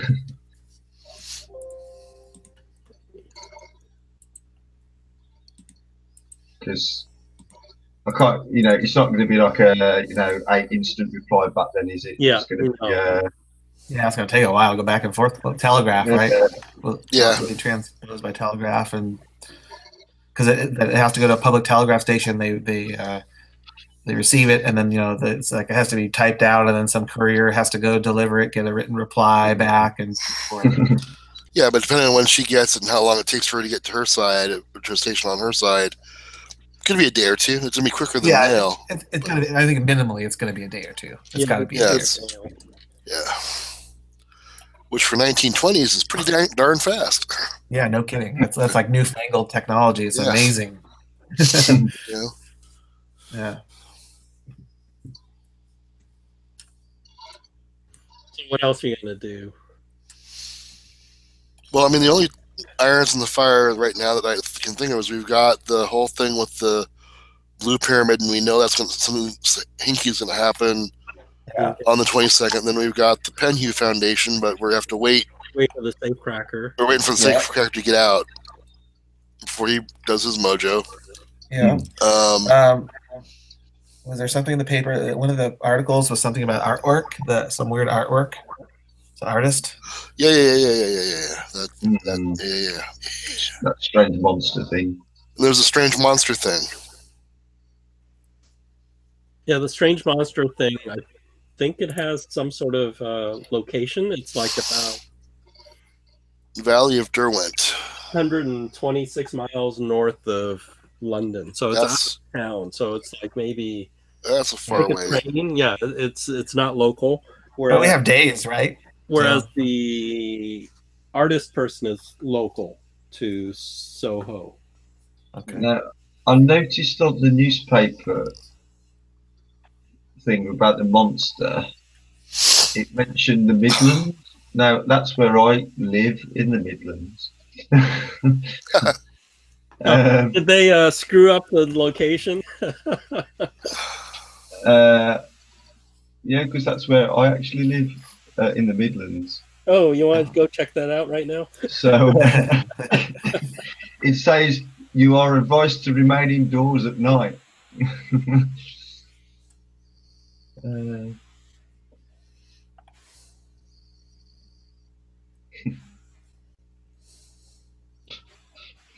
I think that one. I mean, do we want to follow that up? We've got some days, right? Well, we'd most likely have to take a train up and back. How long would it take to get there from London by train? Would it be? It'd be like a day up and a day down, right? It's probably a couple hours, right, to get up there, and then.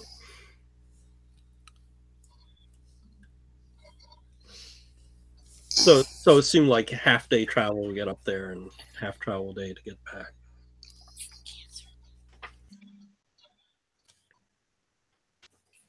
So there were other things you wanted to research too, right? I remember. But I can't remember. Anyone else remember what we were talking about earlier? I didn't make notes. All I had was, well, we got the Penhu Foundation. do the Hong Fong. Yeah, the Ho Fong and the Brotherhood of the Black Pharaoh.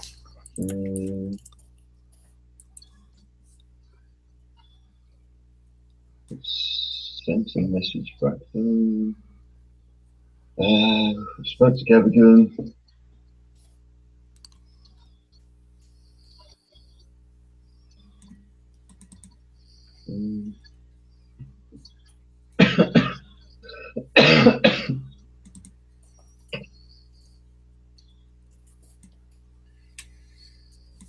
So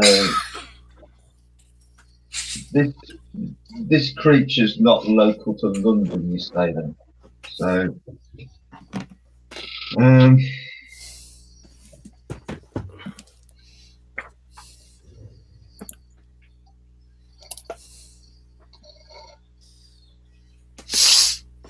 maybe that's where they're taking them in this truck, maybe.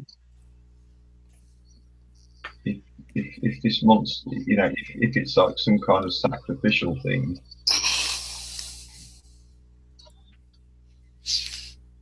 Maybe they are taking them to where this creature is, maybe.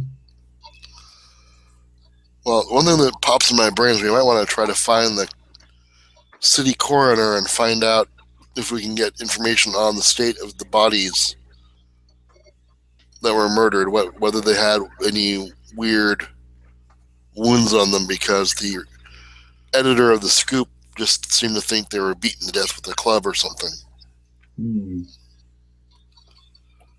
Whereas this article makes it sound like the creature basically tore into people.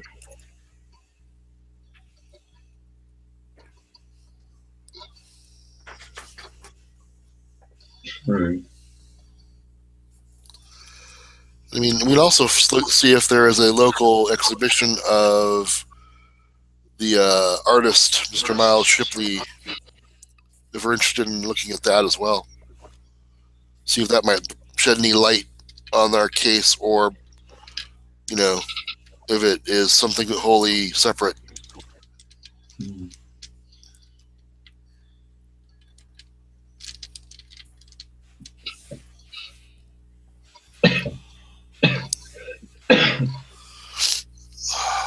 I'm just wondering if this truck is the same truck as well that was at the Penhu. I don't see why it wouldn't be. I mean, we didn't go back to. We can go back to the Blue Pyramid and see if we can find a truck, and if it matches the license plate number, then we know it is. So you mentioned Gavigan. You were going to look him up. I forgot. So somebody said that. So Yes, I want to look up Gavigan. You talking about the research we do? Yeah. Yeah, we want to look up Gavigan, Penhu. yeah, roll your for Gavigan. Okay. Oh, holy shit, 04. That's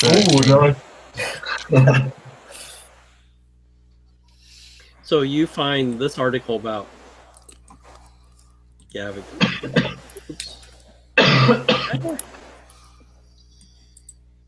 I need a bigger screen.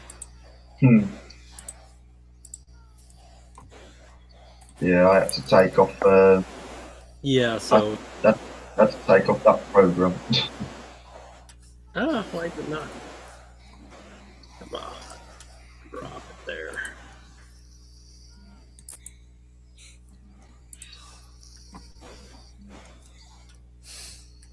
Oh, drop the wrong window. Oh, that's hard to read. Let me put it in the handout. Yeah. So you find an article about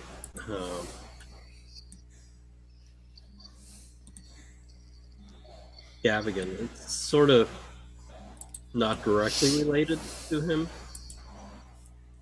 but his name is in there. And then I think I'll put a link to the. Where's the article showing up? Wait, not yet. I have to. Handouts? I have to put a link to the full-size PDF, otherwise you can't read it. Oh, okay.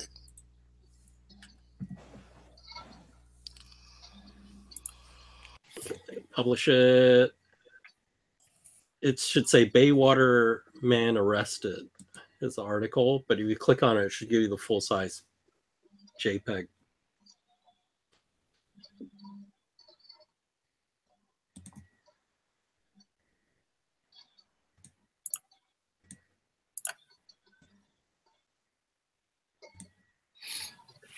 And cross it almost Utah's win.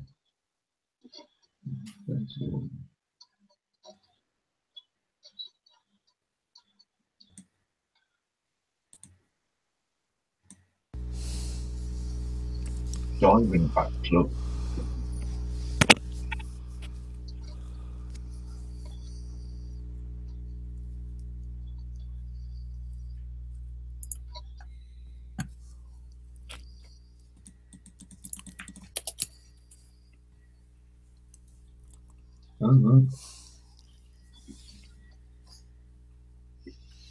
Sought to do injury to Edward Gavigan.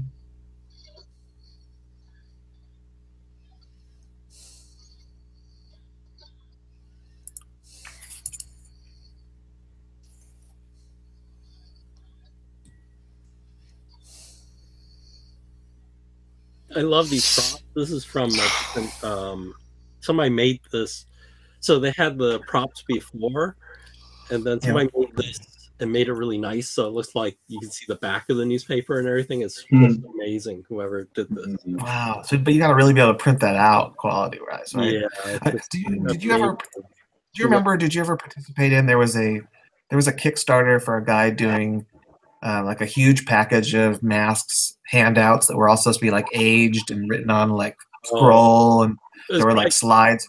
It's probably too late. Like I already ran the thing, and I said, "Oh, that's sort of nice, but I don't want to spend all this money. I don't want to spend more money for the props and for the scenario." Well, and props are only good for in person too.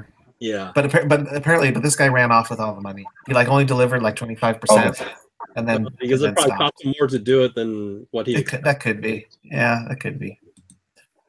Many people do that, right? They have a great idea, but they have no clue what fulfillment really costs. Oh yeah, yeah. You know, right at the now, time, doing this one Kickstarter, and they're screwing up the shipping and everything because they've never done it before. So they're shipping it out based on whatever cheap cardboard the Chinese print everything on, and then they just stuck it in the thing and shipped it out in that box without putting any bubble wrap around it or another box.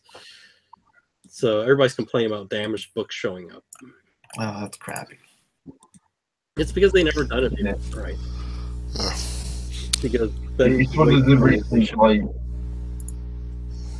I don't really commit to like Kickstarters, because I'm sort of worried about that kind of thing. Whether you know, I mean, I know people that have had things on Kickstarters and they're actually still waiting for stuff, and it's been years ago. Yeah, I mean, a rule of thumb is every single Kickstarter will be much later than they think they're going to be. And I've had, I mean, I've been pretty one-sided in that most of what I back are board games, and I've had probably like I'd say 98% success with board games. They, So they I don't eventually have, show up.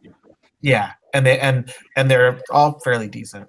So and everyone means well. I mean, like you might get a game that doesn't play as fun as you thought it would be, but that's not because the guy's cheating you or doing a bad job. It's just that's the game he designed and Yeah. he took a risk on it. But no one's trying to cheat you. But the Yeah, stuff that I've had the most iffiness on has been technology stuff on Kickstarter. Yeah, I lost some money on like a thing for my phone. It just Yeah. they screwed up several times and they just finally said, "We give up. You get nothing." Yeah. Or it just doesn't even work as advertised. Two really bad ones though have been really crappy. So this one pissed the shit out of me. This one was these guys that were going to create a satellite to launch into orbit. So it means they're going to have to buy space on an uplift vehicle and do all the technology. And basically they were touting it as it was going to be a camera that they're going to put in orbit, and they're going to use it for education. So like schools could buy time on the camera, and then they could point it at things and they would stream the images into the classroom and everything. So they sold all this stuff. They even got Bill Nye on board. Bill Nye did a big video about how it's going to support education. So the way that they sold a whole bunch of money to fund it is they're going to put a selfie camera on the satellite that would turn around and point towards Earth, and then the selfie camera had a little LCD screen in front of it, and you would upload a picture that you wanted, like of your family, and they would put it on the LCD screen that was in space, basically with the Earth behind you, and then snap a selfie, and then they'd send you the selfie of basically your family in space, right? So then they sold that for like $50, and like thousands of people bought it, and they raised something like $3 million, whatever.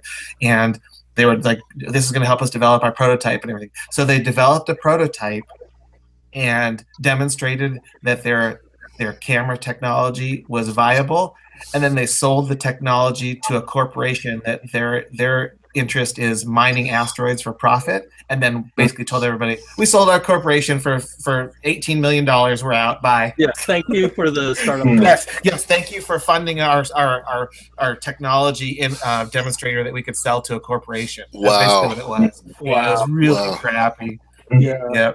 Because Kickstarter says they don't promise to give you anything, right? Well, Kickstarter doesn't want to. Kickstarter is in a win-win, right? You can't hold them accountable for anything that the creators do that's shady, and they get their cut before anything's developed. So Kickstarter does not want anything to change. They don't want to be accountable, and they don't want to have to, police the creators. Yeah, it's really hard to go after anybody that commits fraud on Kickstarter just because. Yeah, of you that. really can't.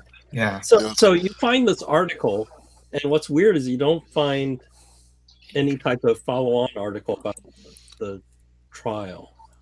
So we have no idea where that happened to this guy. Well, that is weird because normally there would be. Is it worth going and speaking with the inspector? So if you want, you can do an idea roll. Hey, Good idea. I get a bonus die. 70. What's my oh, I still passed with 70. Jesus. So you think maybe whatever happened, all the events got hushed up, so there's no somehow somebody got to the reporters or something, and or the newspapers, and they just didn't publish any follow-on stories. But you think if you look further back instead of going forward, maybe you might find something. So you can do it in our library. Yeah. Yeah. Can we find this guy? Can we find this guy in the directory? What's his name? Tilesman? He is in a, according to the paper, he's in an asylum. So you could Can we find out where? well, you could go back and Yeah. archives to look up more stuff about this guy. Ooh, hold on. I mean, listen to this. In the article, it says, Tilesman, a widower, lost his family in a house fire the previous year. Yeah, so this is looking up the house fire article. All right, so I got a hard Okay. success So on looking at you that. find the article, and I will. Maybe we could speak to the guy from the Scoop as well. to see what he, what he might know. Yeah, he doesn't because this is not interesting enough. It wasn't weird enough. But What the hell? And the article also says that this guy he was on the park memorial committee, but he destroyed the memorial with a hammer. What the heck is that? Yeah, it was a. What is this monument? I guess maybe we can try to look It was this up. Right? It was a Sudan memorial. Sudan. How's the Sudan significant? Well, that's in Africa, Hmm. and that's near where the expedition was lost. Like not super near, but it's in the ballpark of where the expedition was lost. Well, we can go to this memorial, right? It's got to be there. It says the park, Yeah, it just had minor vandalism. Yeah. Banneker Park. Let's go check out the memorial. okay, so I've published the second article you found. Oh, okay. I got to back out. Or die in conflagration.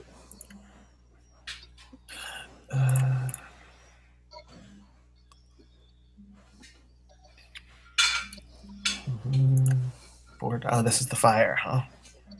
Conflagration. Boy, they sure could write back then.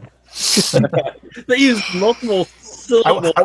I want to see that on a CNN crawl. 95% of the country would be like, huh? What? Conflagration. They died in the- Congratulations? What? They got flagged to death or something? Yeah. What's going on?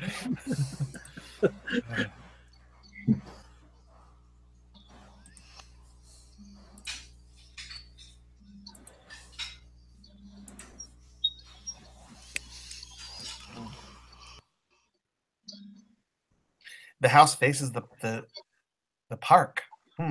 Okay.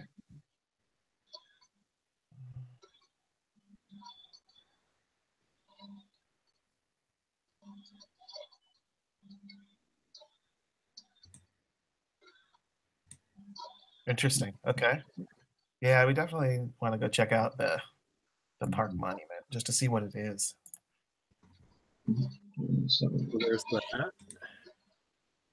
So there's things to do before the next like new moon or whatever, right? Hmm. Yeah, but we have a lot of time. Yeah, we're getting close to wrapping up. Yeah. So I think this would be a good spot to stop, I think. Okay. Yeah. Can we make notes that that's what we're going to do? We're going to go check out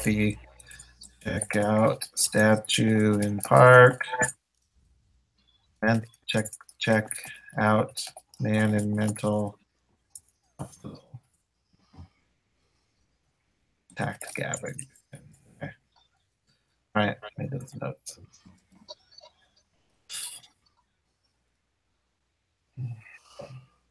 So the dog doesn't- Boy, we're launching into it. Things are interesting here in London. Yeah. Yep. More so than New York, and it seems like there's some it's getting bigger.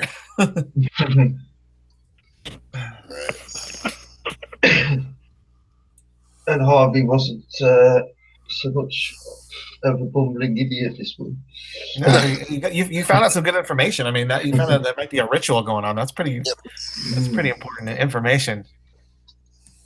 I think you probably extracted any information out of that den of cultists that would have been possible. I mean, any other way we could have done it would have involved basically direct confrontation, which would not have worked out for us. Mm.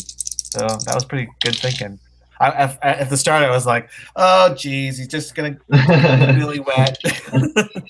I just thought I'd go in just for 10 minutes just to scope it out. Yeah, I know. And yeah. At some point, pretty soon, though, I think we do need to really start thinking about being very covert and covering our tracks, because we're uncovering a pretty big conspiracy that has a lot of resources that they are going to want to. They're going to be trying to wipe us out. You know what I mean? Look at what they did. It's exactly what they did to Kensington, right? That as soon as he started poking his nose around enough that he alerted them all internationally, he was poking his way in London, and they killed him in New York. Yep.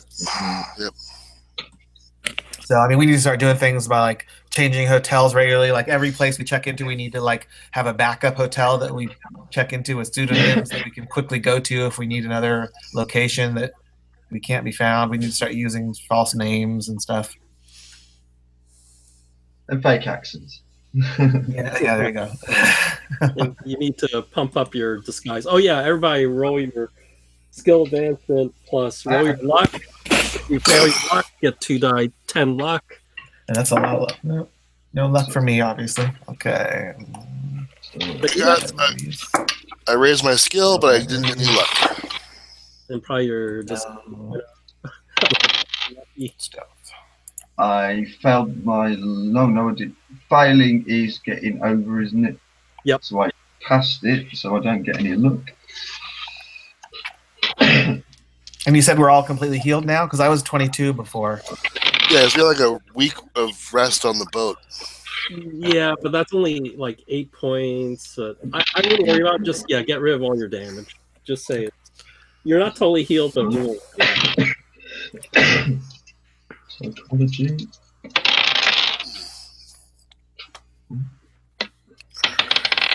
So this is the 31st. So we get up to the 31st. No, didn't pass my charm. Well, that's quite high anyway, my charm, so I wasn't surprised. Oh, I can't believe that. The one skill I want to get up, library use, because it's really low, and I rolled 7. Wow. So, Yeah, I know. That was the one I had the best chance of getting up to, but Yeah. I missed it. My labor use was a 46. I rolled a 47. Oh, So I just made it. spend a look. I just just failed it enough so that I could actually go and, Yeah. So here's my skill.